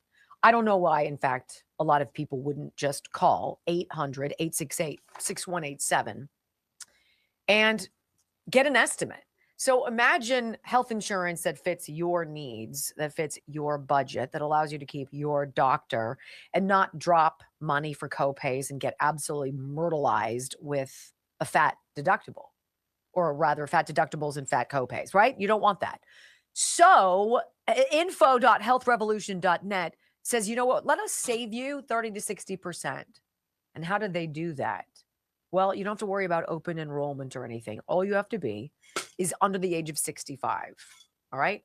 Under the age of 65, maybe you're self-employed. Maybe you're tired of overpaying for so long. Maybe you are on Cobra, or maybe you're just done with the whole system and you're like, I want to try something else. Well, this is what they say. No copays, reasonable deductibles, the freedom to see any doctor you choose. So for most families, this means saving hundreds of dollars at a minimum a month. And you can put that money back in your pocket every single month. Save it. Pay down your debt. Splurge on something you like. It ought not be health insurance that doesn't work for you. And so this is what this program does. They're going to help create a plan that's better coverage, suiting you, that doesn't bend you over. info.healthrevolution.net. 800-868-6187. We know the company. We trust the company. I've had extensive conversations with them, and I think they're happy with you guys. They were like, we've really enjoyed talking to the people who've reached out to us from you. Thank you. I saw someone in the comments yesterday say that they sell insurance. That's what they do, and they've referred people to Health Revolution. That's phenomenal. That's what I would expect. Quality. We want quality. You want help. I'd rather give you quality than quantity. That's what I'd rather do. I'd rather have a handful of extraordinary sponsors than a lot of crappy ones, period. And Health Revolution is a quality one, I'll say.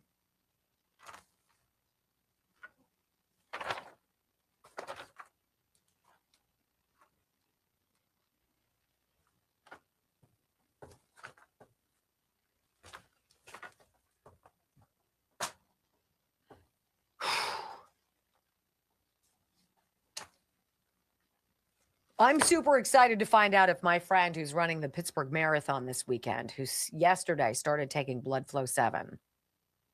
She said, how long does it take? And I said, well, I don't know. I got mine. I probably felt my effects within 24 to 48 hours. But I've heard from people who said it took them a couple weeks to really feel the benefits. If I told you there was something you could take that was less than $1 a day, that was going to drastically improve your stamina, your strength, and basically unwind your clock back to your 20s and 30s when you felt like you were an Energizer bunny, would you be interested? Because I would be. Because I stumbled upon this product and I was like, blood flow. Like, how does one know that your blood flow is improved? Because it's like improves blood flow by 260%. And I was like, wah, wah. Who cares? Why does that? And then I felt it. And then I was like, I care. And then I was like, full 100%. I subscribed. I get free product from the company. And I subscribed because I don't want to run out, right? Bloodflow7.com/Wendy. Smartest thing I ever started to take. I strongly advise it. Strongly. The male version, if you will, is called Alpha Gold Male. And it's made differently because it acknowledges that men have testosterone. And testosterone levels fluctuate over age and time, right? And so this product is for you guys, Alpha Gold Male. I take Blood Flow 7, and they're both under the website, bloodflow7.com/Wendy. 30% off.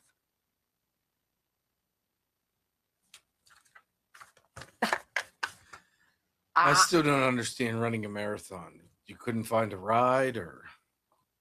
Yeah, and I feel like she's mentally torturing herself too. She had some stomach bug last weekend. Should I call her and give her a pep talk? Yes. You should tell her that she is beautiful and fabulous in every way, no matter what she's. Yes, she is. Our friend Ashley's kind of cute. She wore an FBI uniform for Halloween. Like a unitard, right? I flat out told her, you could, you could search me. I got drugs all over me. Search me. She's a good-looking woman. I will say that. Yes. Okay. And yes, Kate was standing there when I said it.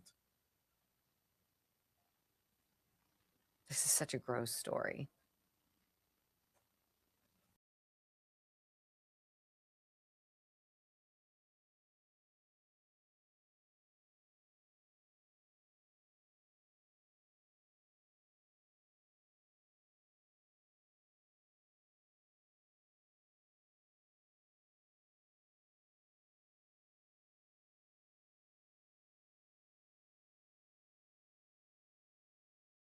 The American people, it will be done, right? It just sucks that it's always the Democratic Party, it seems, it's doing it. Are Republicans squeaky clean? No. There are a lot of dirtbags, and I'm more frustrated with the Republican Party than I am the predictable dismay and disgust I have for the Democrats. But think about it. Name a group of people that the left hasn't tried to make a victim or make money off of and steal from, right? They do it with the elderly. They do it with black people. They do it with poor people. They do it with transgender people. They've manipulated the LGBT community. They manipulated the illegal aliens, try to use them as a huge grift, and it's been wildly successful. Except you feel this era of accountability sort of coming to the surface. These things are being talked about and exposed. People like Dr. Oz, people like Nick Shirley, and now others who are coming out of the woodwork in their respective zip codes. Hey, I got my own list and I started knocking on doors. Listen to what I found. And there's got to be a paring back of this abject abuse and waste. Can you imagine how much money we would have if we weren't giving so much of it away? And it's not you and it's not me who's doing it. We're not doing it. It's the people in charge of Congress who are letting it happen. So let me ask you this. What do you believe a teacher should have as their number one priority in education? Education, teaching young minds, educating the younger generation, teaching them about math, science, reading, history, accounting, whatever it is. Right? No, it's not. It's not anymore. It's about freaking political activism. And it pisses me off. I would have loved to have not sent my 5 sons to an all boys Catholic school. Do you want to know what that costs? We paid for 20 years of private education for our children simply to avoid the indoctrination and the garbage that's going on in the public system, which has been going on since I was probably in public school, which is back in the 1980s and 90s. This, though, did you know this? National teachers' unions have spent over $1 billion on political activity and advocacy in the last 10 years. $1 billion. What? This is a new report by an organization called Defending Education.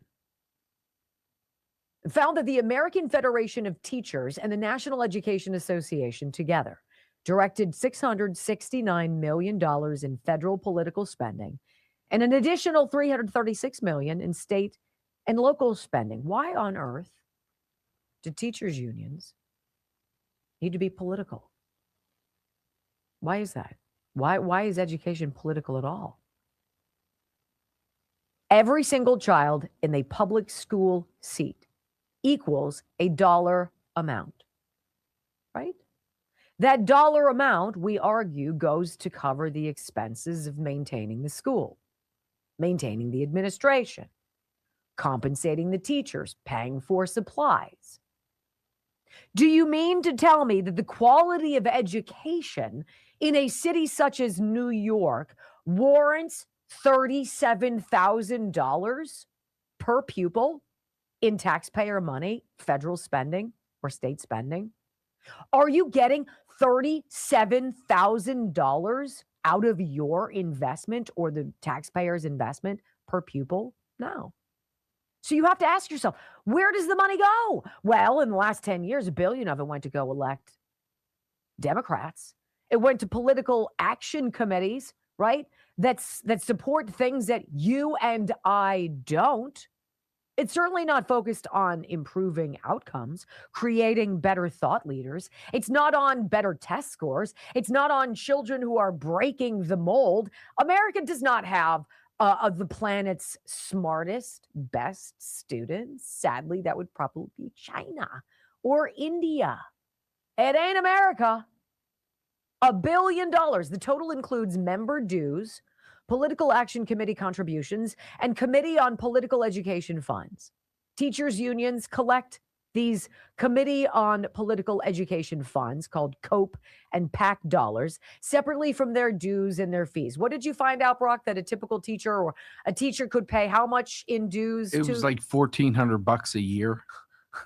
And so how many millions of teachers we have out there?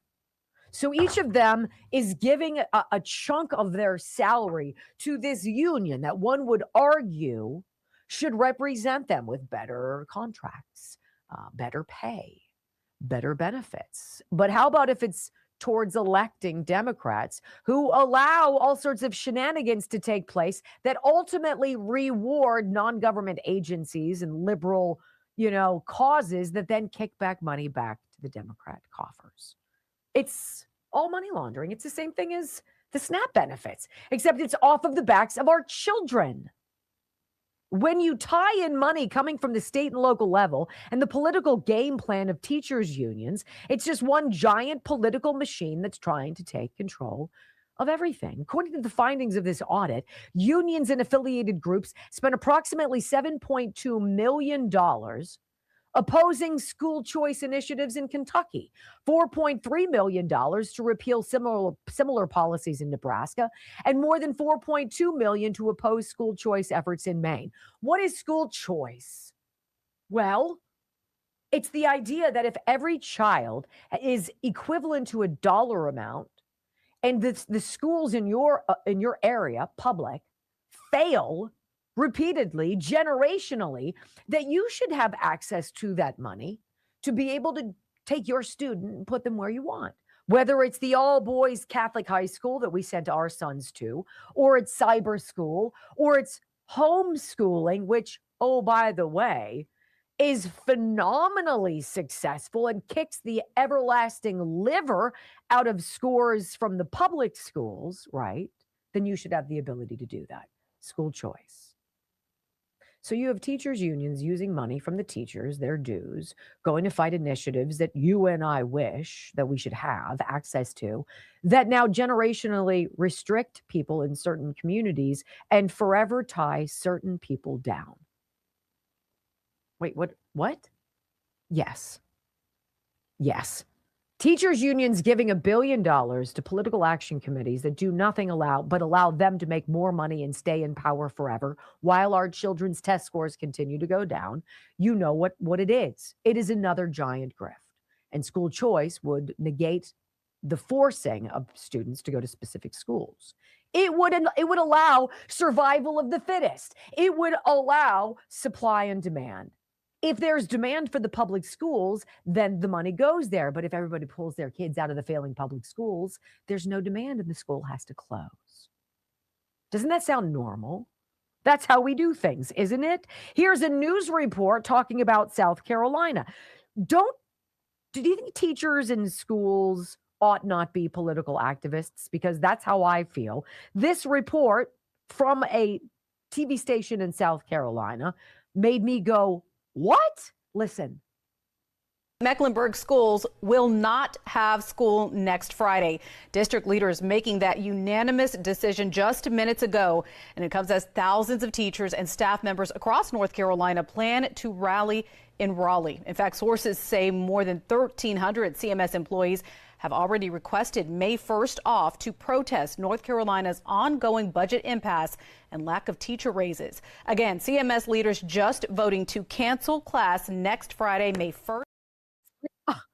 So today we have 700,000 students who've been encouraged to skip school because their teachers are going to be protesting. What did you just send me, Brock? Was this from Chicago? This looks like from it's your boy Brandon Johnson. What's he saying? Mayor Johnson.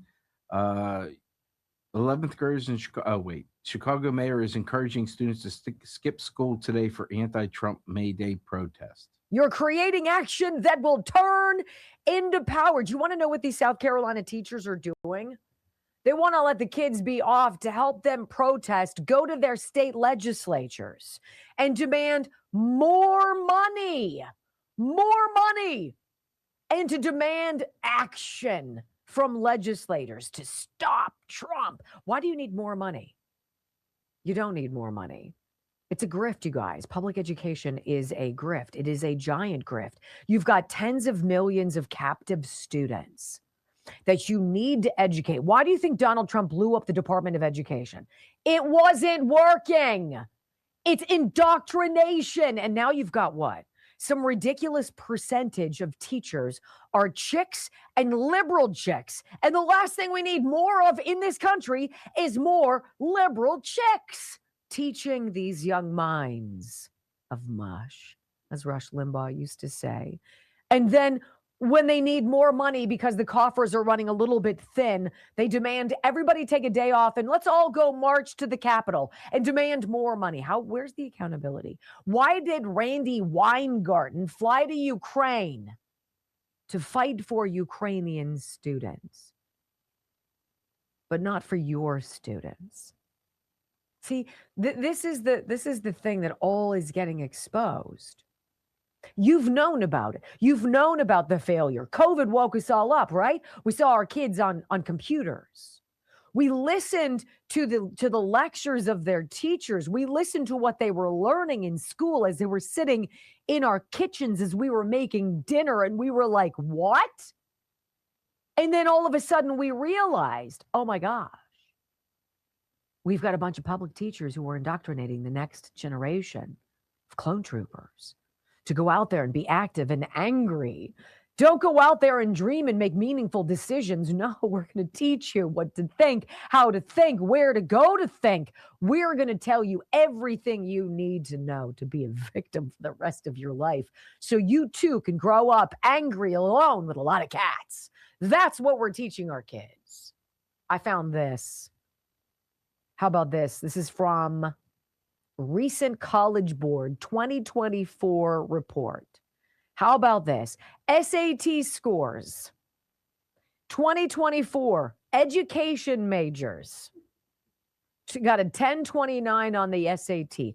Education majors in school in your public system. 1029 on the SAT. Homeschooled students, education majors, got an 1190. 1029 educated at school, right? Educated at public school, 1029. Educated at home by mom or dad, 1190. It ain't even close, ladies and gentlemen. Our teachers' unions are political action committees. That's who they are. They're not in business to educate our kids. When we come back on the Wendy Bell radio program, I'm just getting a little fussy here, okay?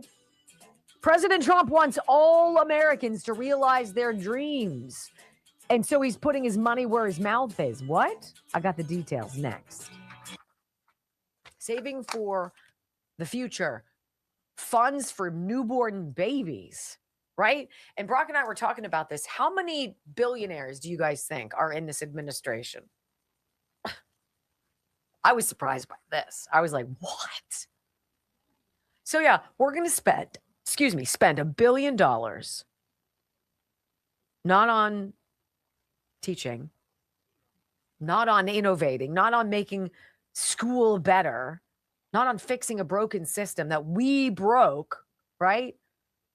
But so that we give money to these agencies, these NGOs, these liberal action groups that ultimately then give the money back to us. We'll steal it in the first place, but you got to get 10% for the big guy. Well, think about it. Right? Your millage rate goes to paying these teachers and then goes into the 99% of their donations go Democrats. Yep.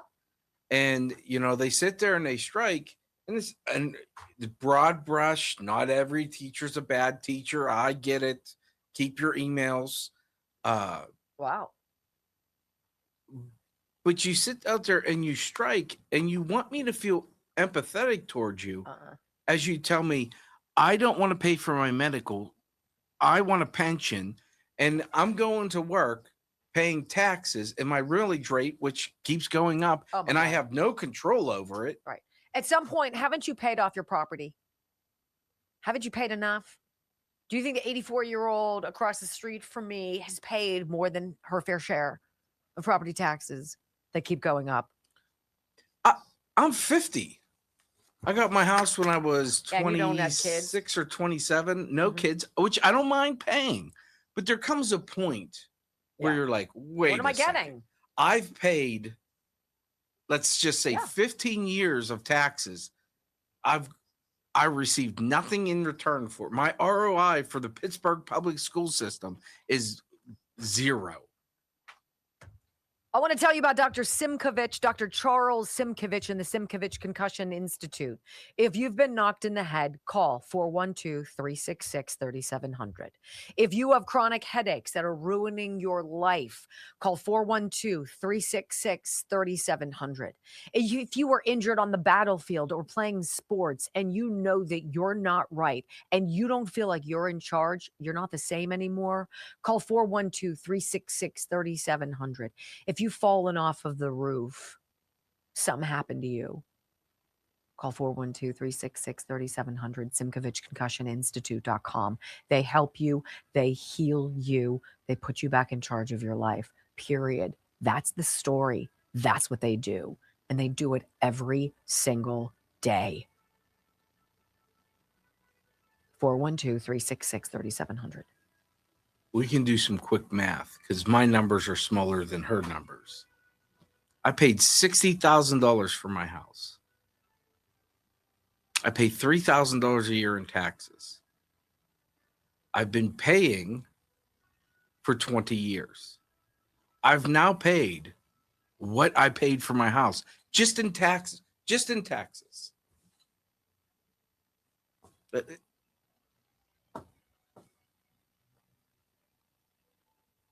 It's at some point you get squeezed to the point where it's not doable anymore. And I think you have a young generation who blames Trump for it feeling not doable anymore. I don't think that's the case, but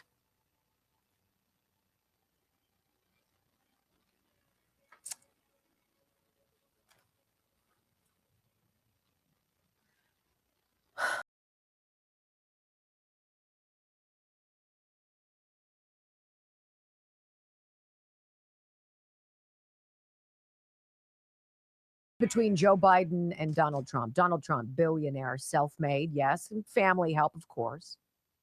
Real estate tycoon, developer, all of that stuff. Billionaire. Joe Biden, millionaire for a hot second after getting bribed by all of those countries, right? The only wealth Joe Biden had came from shady deals, came from buy-offs, bribes, blackmail. Donald Trump made it. Joe Biden got bribed with it.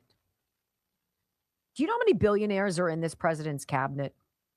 We were wondering. We were talking about this because President Trump did something pretty neat yesterday. He signed an executive order for up to $1,000 federal match for investment retirement accounts. I don't want to read this to you. President Trump signed an executive order to establish a platform for Americans to compare individual retirement account plans for workers without a work-sponsored plan, right? So you work somewhere and it's not offered to you, and up to a $1,000 annual federal matching contribution program based on income. President Trump is trying to create an idea that all rich people know. You can't spend more than you have, right? And you constantly have to be saving for the future. You have to reinvest your dividends back into your business. However, you have to always be planning for the future. Invest and plan. And the sooner you do that, the more your money compounds and the better off you are. This president is saying to everyone out there who's never had skin in the retirement savings plan game, I'm here. Let's go. If you can squirrel away, we can match you. That's the partnership. When was the last time the government ever told you we was going to do something for you? Well, they did it too with the newborns, right? Let's open up retirement accounts in the amount of $1,000 for every baby born. Do you know what kind of an advantage that gives that individual when they turn 18, 25, 37, 52, whatever? It's money they didn't have. That's a game changer. Democrats want to bend you over and take what you don't have. President Trump wants you to have what you never dreamed of. That's different than anything you've ever heard before. But Democrats are like, we're totally going to win the midterms. Oh, please. Does it take somebody who understands business to be a businessman? Yeah. Does it take a billionaire to make people be aware of saving? No, but it sure helps. I want you to hear what the president had to say in the Oval Office on IRAs. It's basically, I made you a promise, and today I fulfilled it. Thank you. This afternoon, I'm thrilled to sign a historic executive order expanding access to high-quality retirement savings accounts for millions of Americans. In my State of the Union earlier this year, I promised to make these same types of retirement accounts enjoyed by the federal employees available to all Americans. So that's what we're doing. It only seemed fair. It's really a tremendous situation for all Americans. That was really much promises made, as I say, promises kept. You know, if you didn't have somebody in your life when you were younger who was shepherding you, who said, you know what, I need to teach you, sweetheart, about saving. I need you to know that the sooner you start, the better off you will be. I was lucky. I had that in my father. Tens, if not hundreds of millions of Americans don't have that. This president knows it. And he's like, look, let's get you saving. You know what's nice about this president and so many members of his cabinet who are loaded? They can't be bought. Money can't be an incentive. They aren't wooed by the promise of a few $1 million. In fact, there are 13 billionaires in Donald Trump's second-term administration or top posts, or people who have been. You ready? Elon Musk, obviously. Vivek Ramaswamy. Warren Stevens. Howard Lutnick. Jared Isaacman, I don't know who that is. Charles Kushner, right? Thomas Barrack Jr., Steve Witkoff, Kelly Loeffler, Doug Burgum, Linda McMahon, and Scott Bessent. Thinking about it right there. Secretary of Education, Secretary of the Interior, Administrator of the Small Businesses Administration. Steve Witkoff, his liaison for negotiating peace. Scott Bessent, Secretary of the Treasury, right? Lutnick, Commerce. They can't be bought, but they can teach us how to save. And yesterday in the Oval Office, that president just did that. I'm sure MS Now and CNN are swooning over it right now. When we come back on the Wendy Bell radio program, you know, when overt calls for assassination are exposed, this is how the radical left tries to convince you that it's still okay to take action against people you disagree with. It's gross. And I've got it for you next on the Wendy Bell Radio Network. I still think you want to make a difference, start teaching credit. Yeah. And finances in high school. Basic stuff. This is it. 7th, 8th grade. When I was a little girl, my dad and mom started something called the Family Bank. And it was a program. And it was before really computers and all that. And what it was is essentially I would work and my parents would give me money, but instead of giving me paper money, it would grow in my bank account. And then when I wanted to take money out to go to the movies or what have you with friends, I would have to write a check. And it came with checks, like little checks. And I'd have to write it out to cash. And I had to do it just the way you wrote a check. And then I would give it to my parents and they would go wherever they kept their money. I knew where it was because I stole it. And wow. I would keep a ledger of how much money I had in my family bank. Well, I couldn't go and ask. I asked for money one time because I wanted to get a designer pair of clothing, a pair of jeans. And my mom's like, you really want to blow 1/3 of what you have in the family bank on that one pair of jeans? I was like, yeah, I do.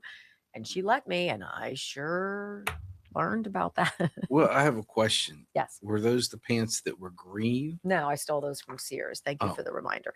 Thehealthyfat.com, thehealthyfat.com/Wendy. This is Dr. Gundry's drink that he lost 70 pounds drinking. This is the drink that he has said, the powder that he invented, cardiothoracic surgeon, pediatric heart transplant surgeon. I'm going to go with, I can trust him, right? And he was fatty at one point in his life, and he's like, I'm tired of this. I need to lose some weight. So he lost 70 pounds after he made this drink. And he explains to you in a video before you can buy the drink how it works, because you need to know what it is that you've been doing wrong, perhaps. He talks about food choices, talks about supplements, talks about ketones, talks about polyphenols, talks about all this stuff. And you're like, at the end of it, you're like, I understand. Now I say to you, you're already drinking water. If you have significant weight to lose, why wouldn't you put a scoop of this in your water and call it a day every day? That's what I do. Kills your appetite, helps you lose unwanted calories and lose weight. Dr. Gundry said, don't get it if you don't have significant weight to lose. Thehealthyfat.com/Wendy. I'm drinking it right now, the watermelon lemonade. I'm going to say the blueberry is better, but it's delish. Thehealthyfat.com/Wendy.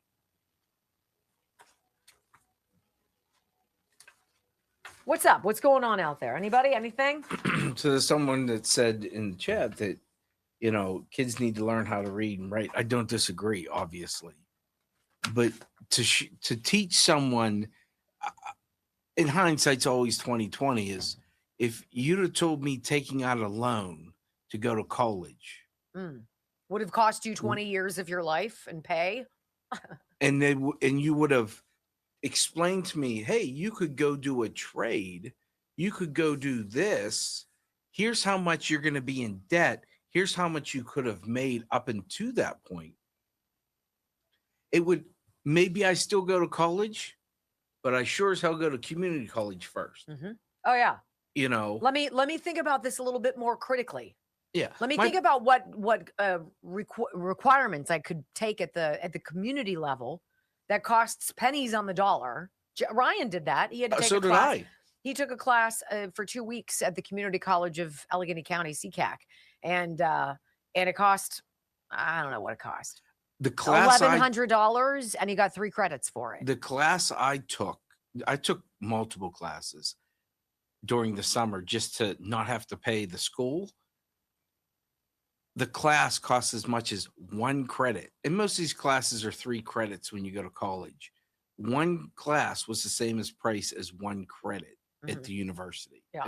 So it's a third of the cost Yeah. of what you're spending. Yeah.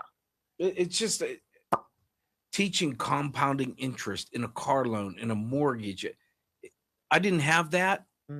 I didn't have anyone teaching me that. I learned the hard way. I remember my dad pulling me aside when I was 25, and he's like, Wendy, I need to have a conversation with you. I'm going to put in $2,000 in an IRA for you.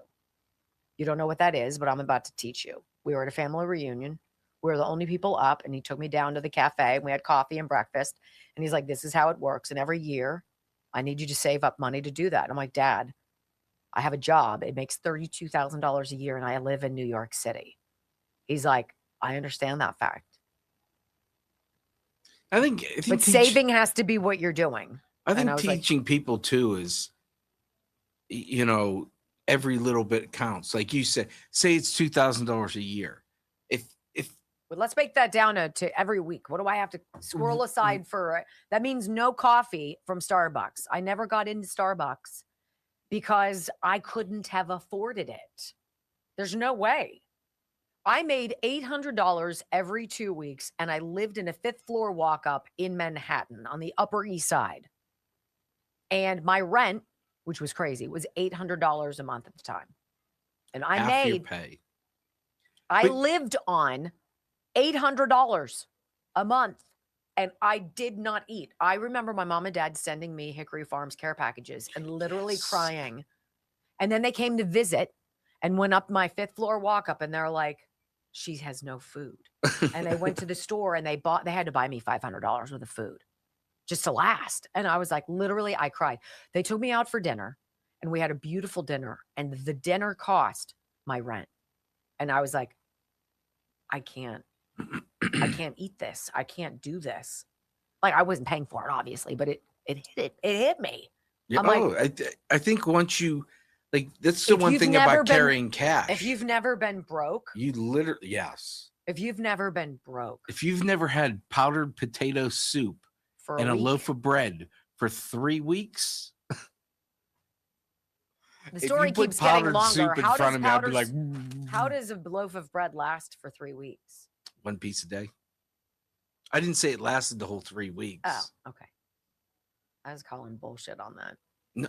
Anyway, I wouldn't. Well, I had $4 in my Mac account when you couldn't take it out by the Did you have dollar. 2 kids, a mortgage, a husband who was working, you were working, and you were bouncing checks? I bounced some checks. I did. I'll never forget. And then the check thing was more than the check I wrote. The bounce fee. Right? was $35. The check was for $30. I know you guys have stories out there. Share one with me in the comments section. I want to know. You guys have been broke. How poor were you? Yeah, how poor? Give me your poor story. 5, 4, 3, 2, 1. Wendy Bell, America's anchor mom, fighting for America 1 hour at a time. Welcome to the family. She once hosted a 3-hour show in just 15 minutes. She once intimidated the Electoral College to audit itself. Her monologues are so sharp, they're considered a concealed carry weapon. Fact-checker sites routinely issue her a retraction a week in advance. Even her commercial breaks trend on social media. Her freedom of speech has diplomatic immunity. She doesn't just drain the swamp has to ask for cab fare. Wendy Bell is the most interesting conservative woman on radio. Keep rumbling, my friends. 3 hours of bold truth and excellence. You've just signed up for the WBR Army. Strap in. This is the Wendy Bell radio program.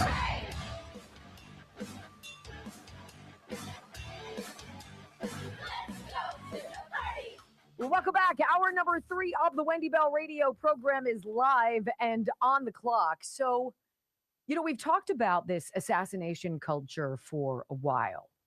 The studies really started pouring out after the assassination attempt of President Trump in Butler, Pennsylvania in 2024. And I think a lot of us have been shocked by the relaxed culture out there. Accepting of just go out and kill somebody you disagree with, which look, there are a lot of people I disagree with. I don't say hate likely, and I often say, I hate everybody, kind of tongue in cheek here, but I've never looked at a political figure or somebody who I vehemently disagree with and thought, man, I wish they were dead. I mean, once you go into that area, I don't know how you crawl yourself back. I don't know how you do that. And so this acceptance of Luigi Mangione stalking the United Healthcare CEO and shooting him in the back, and the swooning of liberal, college-educated, white, toxic liberal chicks, right? Oh, he's so sexy. I was like, oh my gosh, my sons are screwed. I'll never have grandkids, right? There is no sexy about assassination. There is no acceptable about assassination. And this idea that if you disagree with somebody, well, just 86 them, James Comey, is completely unacceptable. And so his indictment again over the seashells, et cetera, and people are like, he's not going to get, convicted for seashells in the sand. You can't threaten the life of the president of the United States. Like, at what point is there a line that we're unwilling to cross? Right? This is what got me, though, this morning. So there's talk about this conversation, this rhetoric, this divisive attitude, this chasm between us. It's so preposterous, and it's really accentuated by the people on the left. It's a fact. I'm not hearing people on the right like, kill him. It's not what we do. I'm sorry. It's not what we do. There's a guy I follow on LinkedIn. LinkedIn is not my hot source for content. I'm just going to say it. I don't know if LinkedIn has ever gotten me anything. I don't think I've made one connection that has done one damn thing for me professionally. Whatever, I'm still there, and I follow this one gentleman, Mars Lewis. I love what he writes, and he posted something yesterday. I want to read it to you. First, I want to put up an overlay of this thing that somebody put on LinkedIn, and this is what it is. This individual, Joe Falshaw, managing director of something's whatever. This is what this individual puts up, a meme.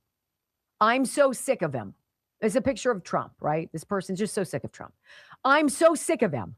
I'm sick of people pretending he's not an idiot. I'm sick of his lies and his disgusting amorality. I'm sick of his face, his voice, his smirk.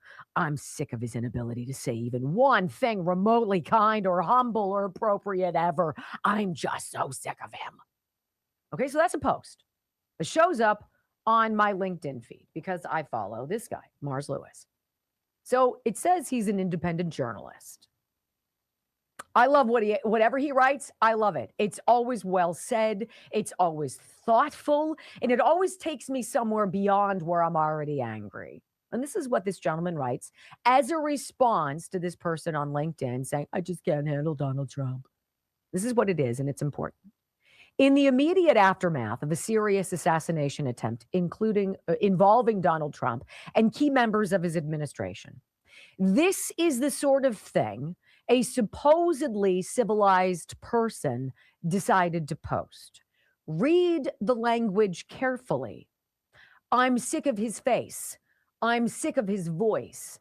I'm sick of his smirk. I'm just so sick of him. How very profound. Socrates has clearly returned, only this time armed with Canva and a mood disorder, right?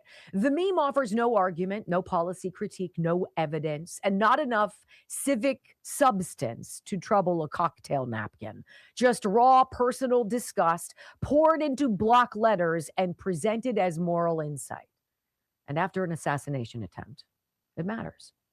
In context, the language feels less like criticism than permission, carrying the odor of a veiled call to action from people who have spent years convincing themselves that hatred becomes virtuous when aimed in the approved direction. Wow. The most repulsive part is the moral costume. The people who post this sort of thing will lecture everyone else about dangerous rhetoric until the wallpaper peels, and then turn around and circulate a meme that reduces a man to his face, his voice, his smirk, and the allegedly unbearable fact of his continued existence. Spare me the sanctimony, Mars Lewis writes on LinkedIn.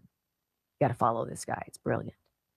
A free country has room for political criticism, mockery, passion, and even fury. Opposition loses its moral footing when it starts luxuriating in disgust at the fact that the man still exists. This meme tap dances on that line with a grin and then pretends it was just venting.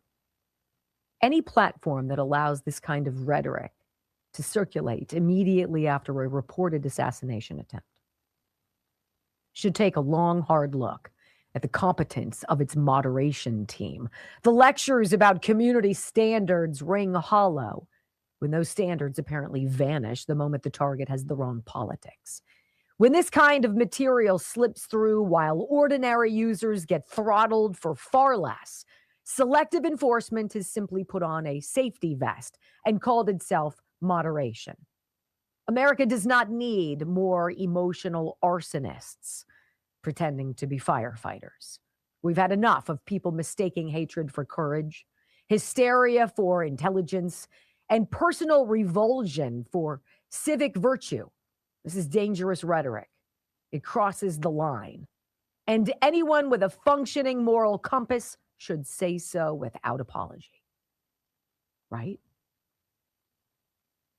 See, this is the dripping call to action that's now watered down a little bit because it knows it's exposed. The people on the left who would celebrate Donald Trump in a coffin the way they celebrated Charlie Kirk having his head blown off do not deserve our time.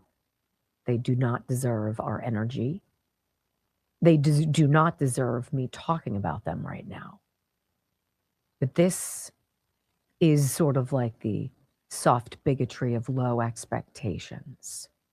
It wraps assassination culture with a little bit of bubble, a little bit of protection, a little bit of plausible deniability.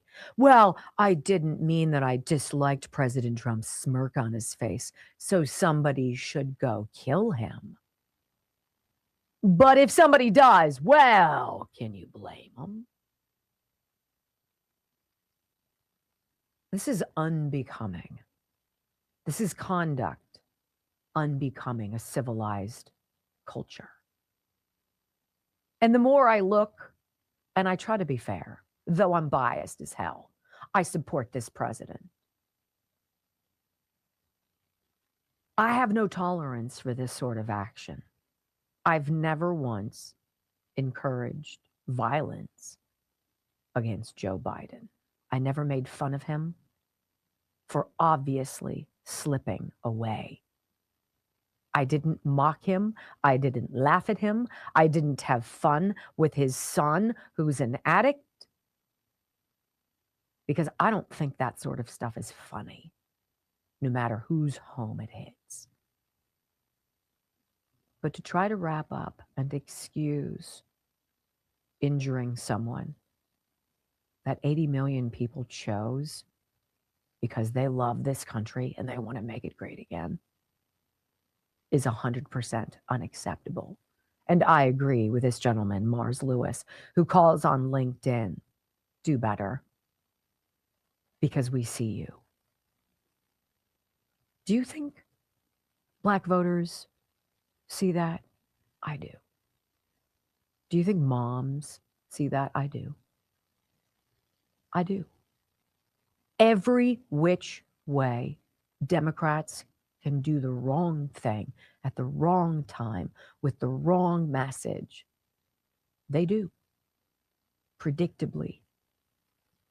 And America is really tired of it.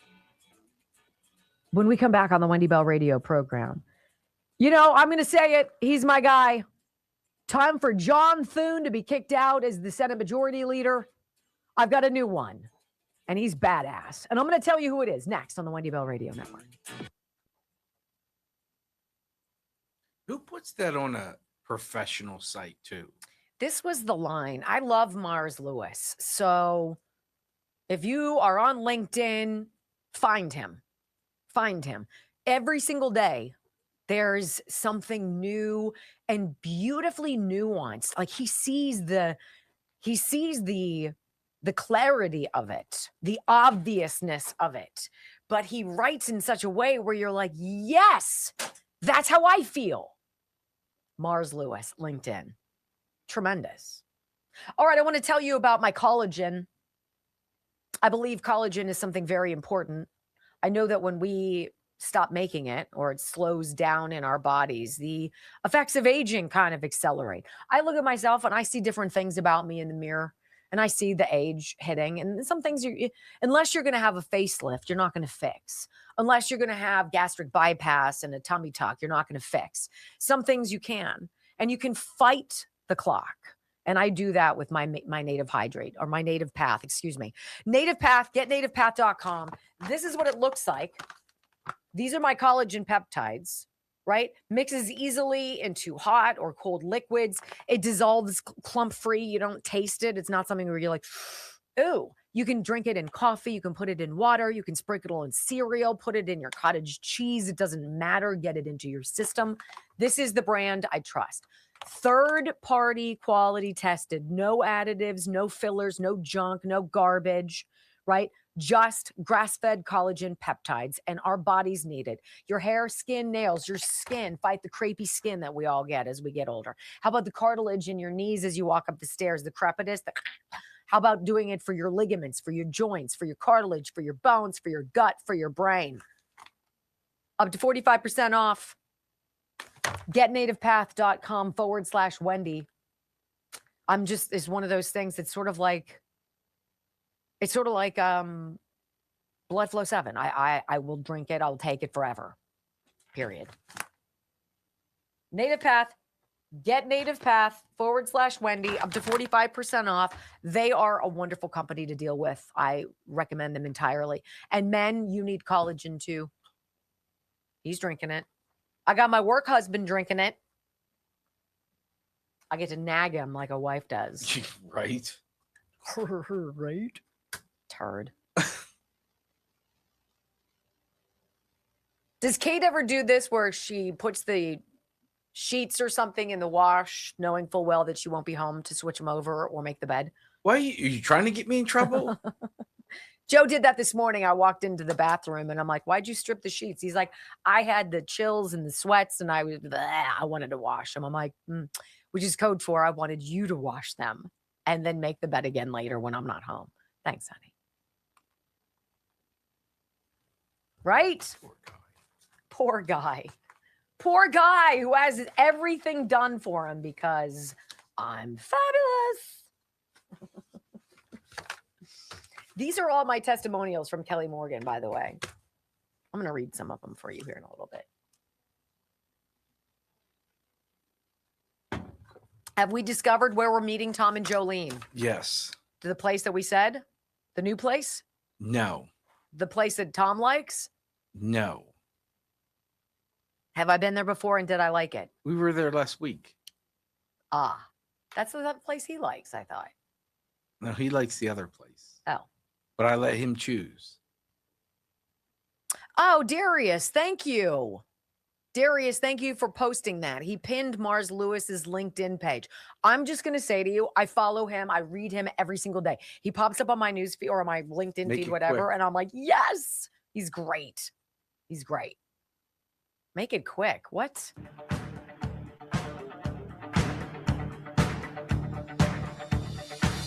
Welcome back to the Wendy Bell radio program. You know, I have great hope, but I do live in Realville. So I'm a dreamer, right? I'm out there. I believe I fantasize about things being a little bit different, but I'm firmly rooted in reality. And I don't believe that Anthony Fauci is ever going to spend a day in prison. I don't think he'll ever pay for what he did to this country, what he did to the world, any more than I think Bill Gates will ever be accountable for being a filthy scumbag, right? However, when you take a look at his orbit, Fauci's orbit, and you pay attention to what's going on, I got to take my hat off. If I had one, I would tip it to Senator Ron Johnson.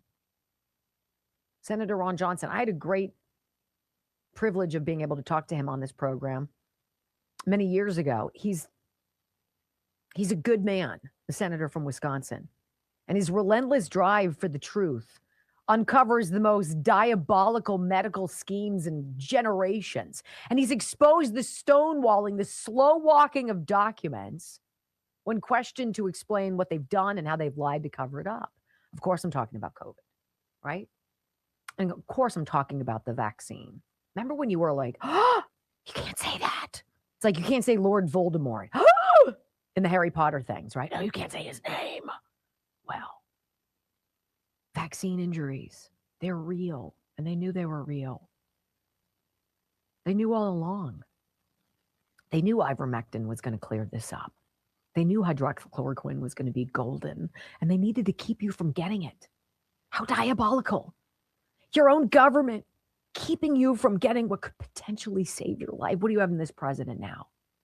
You have a guy who's like, let's let them try psychedelics. Let's let soldiers who come back from battle with PTSD, let them try psychedelic drugs because they've proven 90% successful in unwinding the effects of PTSD. That's what this president does. The last one was like, make everybody take this drug. It's going to be great. We'll get rich. I want you to hear Ron Johnson. He was on with Benny Johnson yesterday. And he's like, look, we tried for years to get data that was beneficial to the livelihoods, the safety of the American people, and literally everybody around the world. And every time we asked for documents from Joe Biden's FDA, from Joe Biden's CDC, from Joe Biden's NIH or the NIAID, from any alphabet agency, they stonewalled us. They slow-walked us because they knew if we found out what they were doing, it would be game over. Listen to Ron Johnson. First of all, I got to give a huge shout out to my staff who, years ago with our investigation, we weren't getting any documents from the Biden administration, none.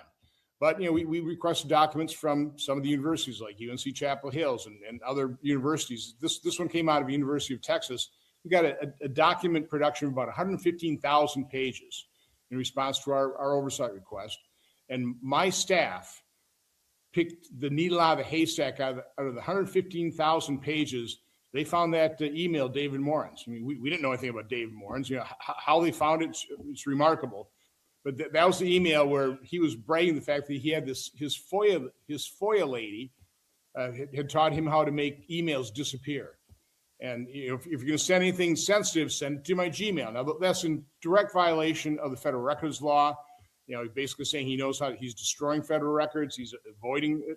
So again, we of course turned that over to the Inspector General under the Biden administration. They did nothing. That Inspector General's office took President Trump to come in, kind of overhaul that Inspector General's office. And finally, we have an Inspector General who pursued that. And we've got the indictment against David Morin's, which is, again, probably just the tip of the iceberg. And we know that Rand Paul, back in September of last year, sent a letter to Dr. Fauci. Newly released emails showed Dr. Fauci directed his colleagues to delete this after you read it. In emails dating back to February 2020, he denied that. He lied about that under oath. These documents are all now public. And Fauci, had to testify before Rand Paul. Senator Paul, you do not know what you are talking about. Yeah, he does. Yeah, he did. And all of us who had the suspicion of common freaking sense were told to shut up about it. You're not allowed to ask questions. You're not allowed to think for yourself. You're not allowed to protect your own children. That was game over for me. Oh, yeah? You want to take on America's moms? Try me. I don't believe I will see the hanging of Tony Fauci. I personally prefer the guillotine. It's so much more deserving. And while my 1 foot rooted in Realville tells me it'll never happen, the dreamer in me hopes that something so injurious to his reputation, his legacy, any kind of bubble surrounding Tony Fauci, I hope it be tainted with a plague that 6 feet of social distancing won't fix for that rotten, rotten scoundrel of a human being. That's what I wish for. Is that a problem? When we come back on the Wendy Bell radio program, first of all, good news and bad jokes. So you have to stay tuned till the end of the show. Don't you even think about leaving us. And we're going to talk about this activity out in Area 51. What 17 earthquakes all in the same kind of vicinity? Weird or nuclear? You decide next on the Wendy Bell Radio Network.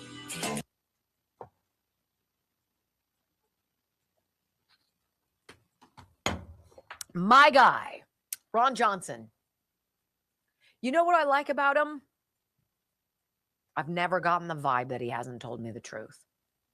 You know what I liked about John Fetterman yesterday that I heard? He said, I will not lie. And I will not pretend things are wrong that aren't to satisfy this rabid beast on the left. This president is doing things that I agree with, that I believe are good for Pennsylvania and good for America. I've got his back, period. I will not lie. Isn't that nice to hear? Maybe I'll go to the bathroom now since you've gone 4 times.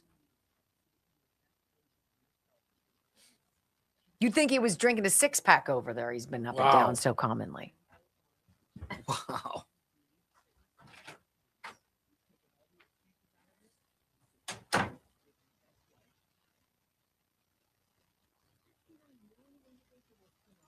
I agree with Wendy. I want to see Fauci discredited.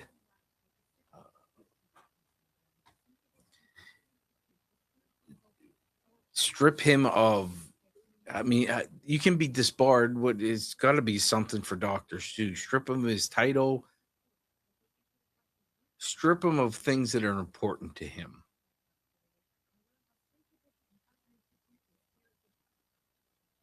Strip him of his pension, whatever he's getting. You obviously built that pension on lies and deceit.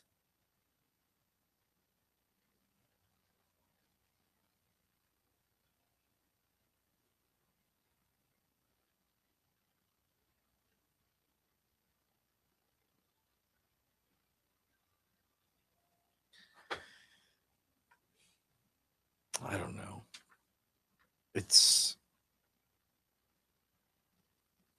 Can you ever get the taste of Anthony Fauci and the government lies out of your mouth? I mean, what?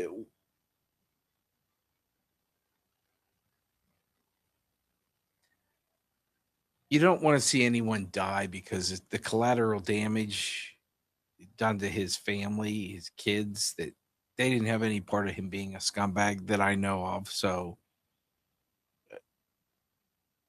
but I'd like to see him in a jumpsuit. I don't think we'll ever see that. He's 85 years old. And, you know, they're not going to put an 85-year-old, even though they would Tina Peters in jail. But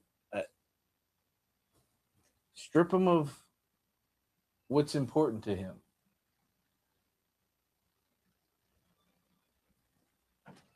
I saw some of your comments too about how poor you were.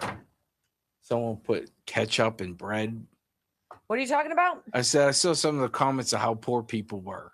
Oh, yeah, right. I mean, I was so poor, I was po. I couldn't even afford the R. You were poo then. I was po. You were poo. You know what? Yeah, it's an amazing thing. Cindy Mayo 4 gave you $20. OMG, I love this woman. I'm behind and got to the green pants from Sears. Wendy Bell is a national treasure. You know what? I've been geeked out today because two individuals, and I'm going to take credit for it. It's certainly not mine, but I'm going to take credit for it. The firefighter arsonist analogy. Did you hear people really talking about that before? I don't think so. And don't talk to me about my hair. I know. So you were going to tell us about Kelly Morgan? Morgane's fit. No, I wasn't actually. I was going to tell you about GLP-1 Gold. Oh. You know, I think a lot of people would love to try the weight loss shots, but they're super sketch about them. And I agree with you. You know, I understand that thought. And so if you'd like to have the effects of considerable weight loss, but maybe not so fast, maybe not in an injectable form, but in a way that's slower and more predictable, but still would allow you to get to 40, 50, 80, 100 pounds weight loss, I want to tell you about bloodflow7.com/Wendy. Their product called GLP-1 Gold. GLP-1 Gold. This is it. I don't take it. I have it. I don't need to lose significant weight, but I'm glad I have it. This is the product. This is an affordable way, a safe way for you to dramatically lose weight. I trust this company implicitly. I use their products daily. I swear by them. I'd love to know if there's a handful of you who get this and try it and document your results for me. I would love that. You will be my crash test dummies, my guinea pigs. WendyBellRadio@gmail.com. WendyBellRadio@gmail.com. Go to bloodflow7.com/Wendy. 30% off right now. This is pennies on the dollar compared to what you get when you have to get the jab, when you get the weight loss shots. I believe in them. I wouldn't tell you if I didn't, period. Okay. Bacon bits and can of green beans. That sounds like a good meal. What was that? Someone put bacon bits in a can of green beans. I said, that sounds like a good meal. Yeah, you could make that quite a nice feast. Yeah. I don't know if I ever really, I don't think I ever had like food. Well, I did. I didn't eat. I had a job that allowed me to travel. And so I ate on the company dime. Thank God. Because I didn't have the money. Food comes last. I mean, look at like insurance now. Like the amount of insurance you have to pay, that takes food out of your Oh my God. your pantry. That Info.healthrevolution.net. Yeah. Yes. Oh, my insurance is more than my mortgage. That's ridiculous in this day and age.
Radio program. Yes, we put on our tinfoil hats proudly. And I will say, I don't remember the last time we were wrong.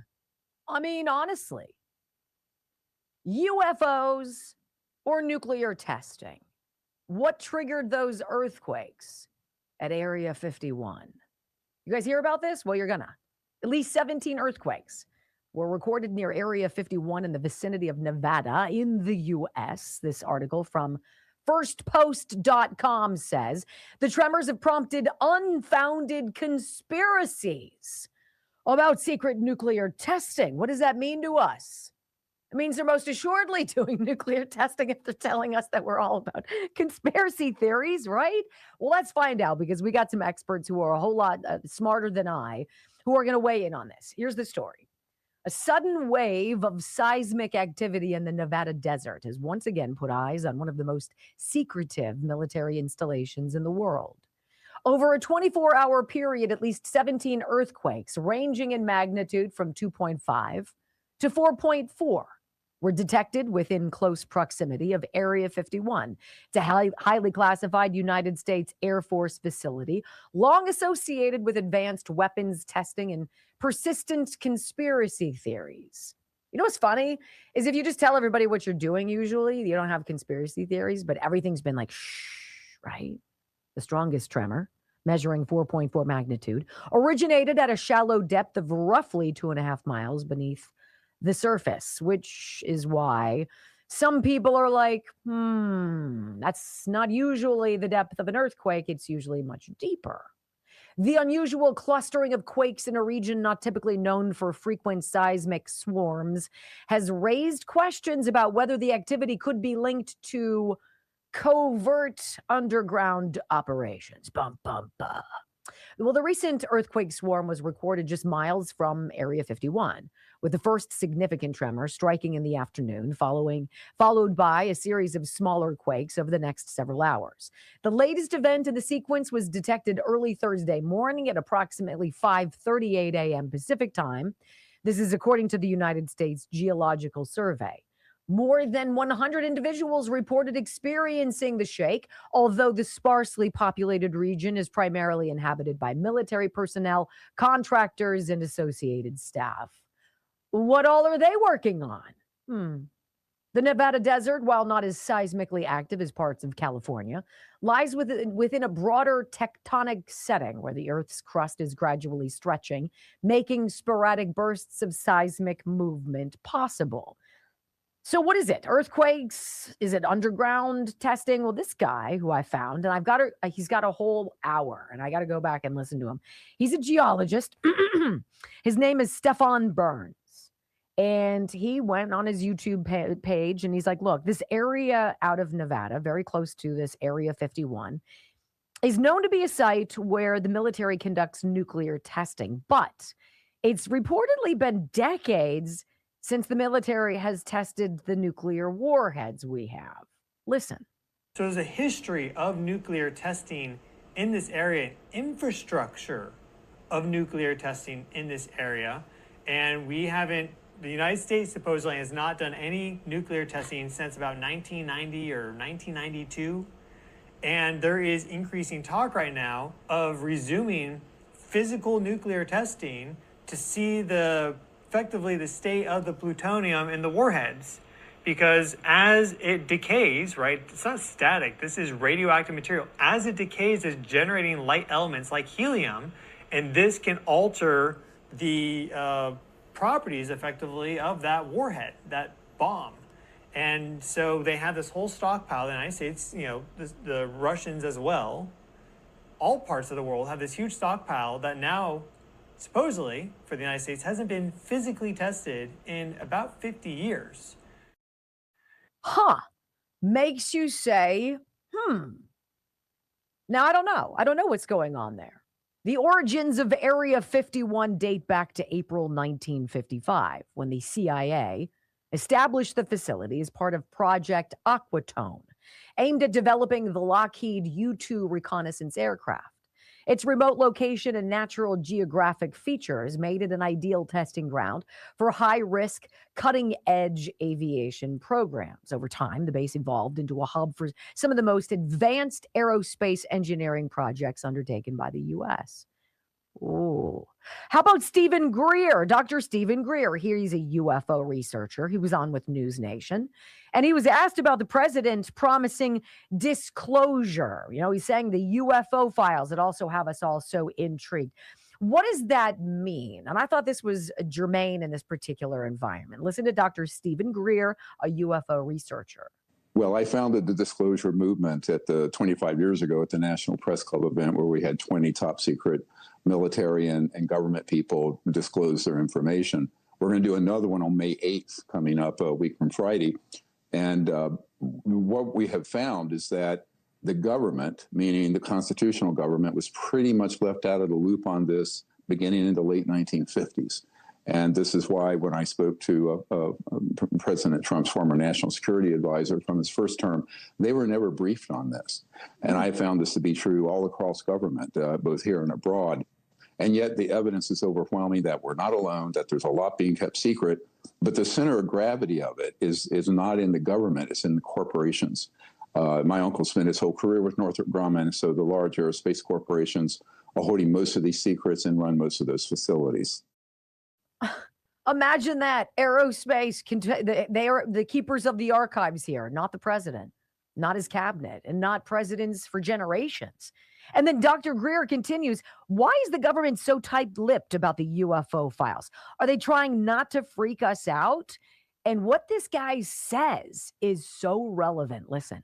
Well, I think there are two main reasons. The first is that the technologies of how those operate was figured out in the mid-1950s, what are called electromagnetic-gravitic systems, or anti-gravity. The energy source is from the quantum vacuum or 0 point. We don't have time to go into that. And those being disclosed would eventually replace all oil, gas, coal in the world, and would also give us a completely cleaned environment, but also in poverty globally. And so there's been this debate for decades of when does this come out? When do we acknowledge these? Because there's no way you can acknowledge they're real and that there's been a reverse engineering program that's gone on for over 70 or 80 years and then say there's nothing that's come of that. I mean, the most brilliant scientific minds I've ever met work in covert programs related to this technology. Okay, so let's just all admit, here's where we are. So we've known basically since the end of World War II that there is other life out there. There have been craft of some nature that have crashed all over the world, quite a few here in America. There are remains of those crafts. And if you get the best researchers in the world looking at how alien spacecraft or what have you manages to move and disappear with a blink of an eye without causing even a whisper of breeze, let alone a giant engine, gasoline, or oil, right? Then you can change everything about this world if you let everybody know about it and you market that. You could end poverty. Why would we want to do that? We need poverty to grift off of. The same way we need kids in public school chairs to grift off of. The same way we need people to be sick so we can grift off of medical advances, right? The same way we need war. If everybody's busy killing each other, they can't see us stealing all of the profits. It's almost like you saw it coming. So I don't know what's going on out there, but we got our best people on it. In the interim, I think you guys are deserving of a smile.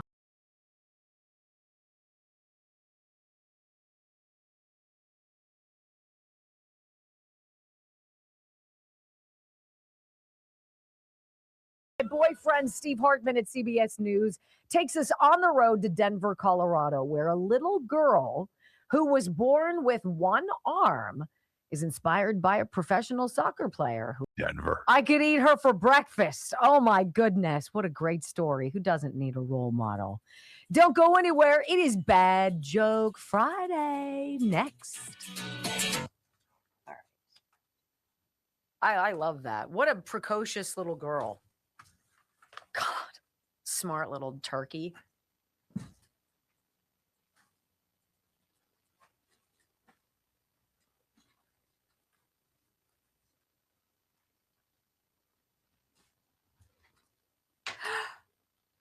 Bless you.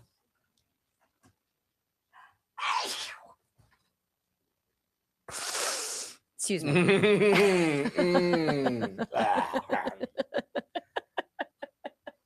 That's I not love you funny. guys. Oh, please. That is not funny. Thanks for repeating it because you thought I was too mental to have heard it the first time. I don't miss much, babe. Right. I don't miss much. I don't miss an opportunity to talk about Kelly Morgan. Good segue. Right? She is amazing. And if you need a role model, I think that's your girl. Kelly Morgan went from Fatty Bubble she was heavy. She didn't feel good. She was in the Air Force. She struggled with food, probably liked beer a little too much, and then had an epiphany and changed it all around. And she's like, I can't change my world if I don't change me. And she started paying attention to what she was eating, and she started getting into fitness. And you don't have to be a bodybuilder. She is now, and she's amazing. But you don't have to be a bodybuilder to feel good about yourself. Losing a couple pounds goes so far, right? And if you could do it at home on your computer because you are either not in Southwestern Pennsylvania and you can't go to one of her 4 gyms, More Gains Fitness, you can do it online.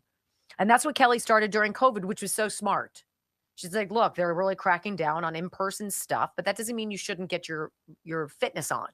And so created the program called 90 Ignite. And it works very simply. You give her 90 days. She teaches you what to eat. She teaches you how to work out. And then you eat the right way and you do the exercises. And 90 days later, you are a dramatically different looking person than you were when you started. And so we've got April, May, June, July. Think about what you could do. Think about what you could accomplish. Moregainsfitness.com, MORGAINZ fitness.com. Personally, I don't know how she does it because she's got 4 gyms. She's got a family. She's a widow. And so she took on all of the gym work herself and somehow manages to do like this a la carte training for people where she can help you with food and fitness and all that stuff. And you do it. Yeah, it's amazing. It's amazing. What's not amazing is we have not hit 2.5 yet. 20 away. Start baking. 248 is such an ugly number. 25 is so much prettier. So much prettier. All right. I might need an extra.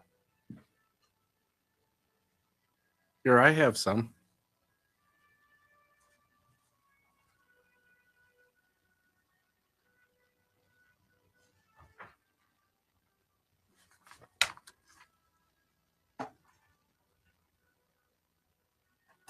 Well, I hope you guys have a wonderful weekend. I look forward to, would you please take a picture of your back area before you do it and then after, please?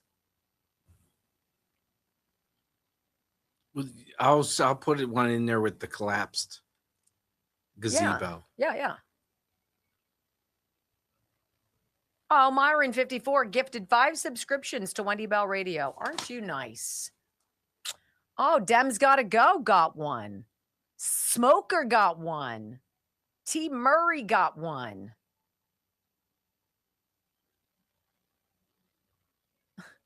That was funny.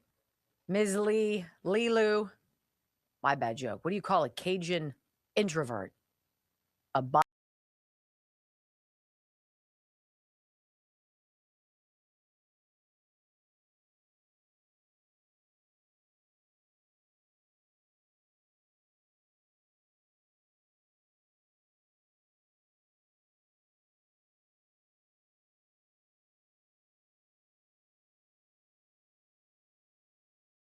Well, ladies and gentlemen, you have waited patiently all week for this. It is Bad Joke Friday. Ladies and gentlemen, I just flew in from New York, and boy, my arm's tired. I'm joking, of course. Anywho, welcome to the Comedy Club. Won't you give it up to Wendy and Brock for Bad Joke Friday? All right, the first one from Dr. Richard Rafferty at the Disc Institute of Pittsburgh. A couple from Minnesota decided to go to Florida to thaw out for the winter a bit. They were looking forward to getting out of the cold weather and couldn't coordinate their schedules to fly down together. So the husband went down Thursday, wife was to come down on Friday. Husband got to Florida, checked into the hotel. Inside the room, they had complimentary computers on which you could send emails. So he tried to get one out to his wife. He sent his wife an email. However, he left one letter out of the email address. And so the email ended up going to a widow in Houston who had just returned from her husband's funeral. Oh. She opened her laptop. She was expecting to receive emails consoling her about her loss and saw an email that was addressed to my loving wife. She opened it and then fainted. Her son rushed into the room and then read the email itself. It said, "Dear honey, I have arrived. The trip was uneventful. They have computers here so you can read your email and you can email your loved ones. You're scheduled to come tomorrow. I can't wait to see you. I love you. P.S. It sure is hot down here." You're scheduled to come tomorrow. That's funny. P.S. It sure is hot down here. Yeah, I it's love that. funny. That's great. I decided last night I was going to read the whole dictionary in bed. I didn't make it. I only got up to pee. Oh my gosh. Apparently, to start a zoo, you need to take at least 2 pandas, a grizzly, and 3 polar bears. It's the bare minimum. Oh, gosh. And, yeah. Bill and Bob are playing golf on a lovely Sunday morning on a course that runs along a country road. As Bill gets ready to take his shot, a funeral procession passes on by the road. Bill stops, takes off his head, bows his head. Bob says, "Wow, Bill, that was a very nice show of respect. I'm impressed." Well, Bill says, "Well, we were married for 41 years. It's the least I could do." Oh my God. Oh my gosh. Running into stationary objects can be painful, according to a recent poll. Poll, P-O-L-L. P-O-L-L. P-O-L-E. Wow. Wow, you butchered it. I was watching the History Channel. What a disappointment. Oh, reruns. I believe in the hereafter. At my age, when I walk into a room, I wonder what I'm hereafter.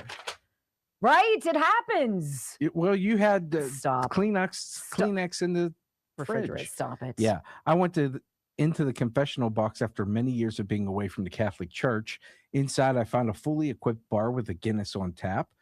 On one wall, there was a row of decanters with fine Irish whiskey and Waterford Crystal. Wow. On the other was a dazzling array of the finest cigars and chocolate.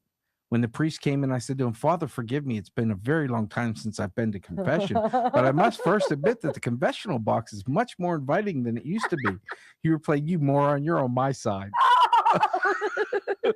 Why is sausage bad for you? Well, it brings out the worst in people. I know.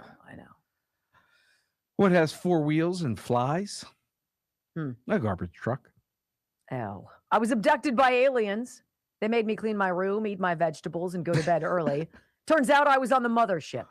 Oh, jeez.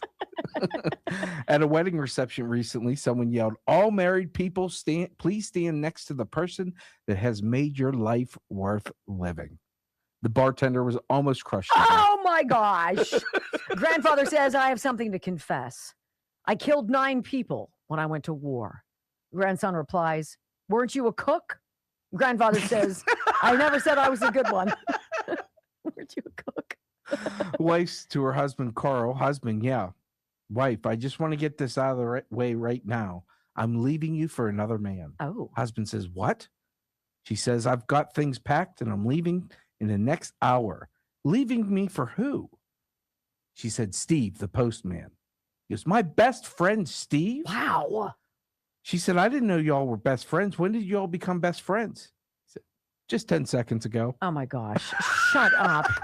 A woman walked into the kitchen to find her husband walking around with a fly swatter.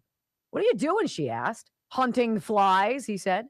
"Did you kill any yet?" she replied. She asked. He said, "Yep, 3 males and 2 females." Intrigued, the wife asked her husband how he could tell them apart. Husband said 3 were on a beer can, the other 2 were on the phone. I recently went to the doctor to see about my short-term memory problem I've been having. Mhm. He made me pay in advance. Wow. I didn't write them. I'm starting a group message or group meetings at my house for people with OCD. I don't have it. I'm just hoping someone gets the urge to start cleaning. Thanks for being a part of the Wendy Bell Radio program. I love you guys. Have a safe weekend. Peace.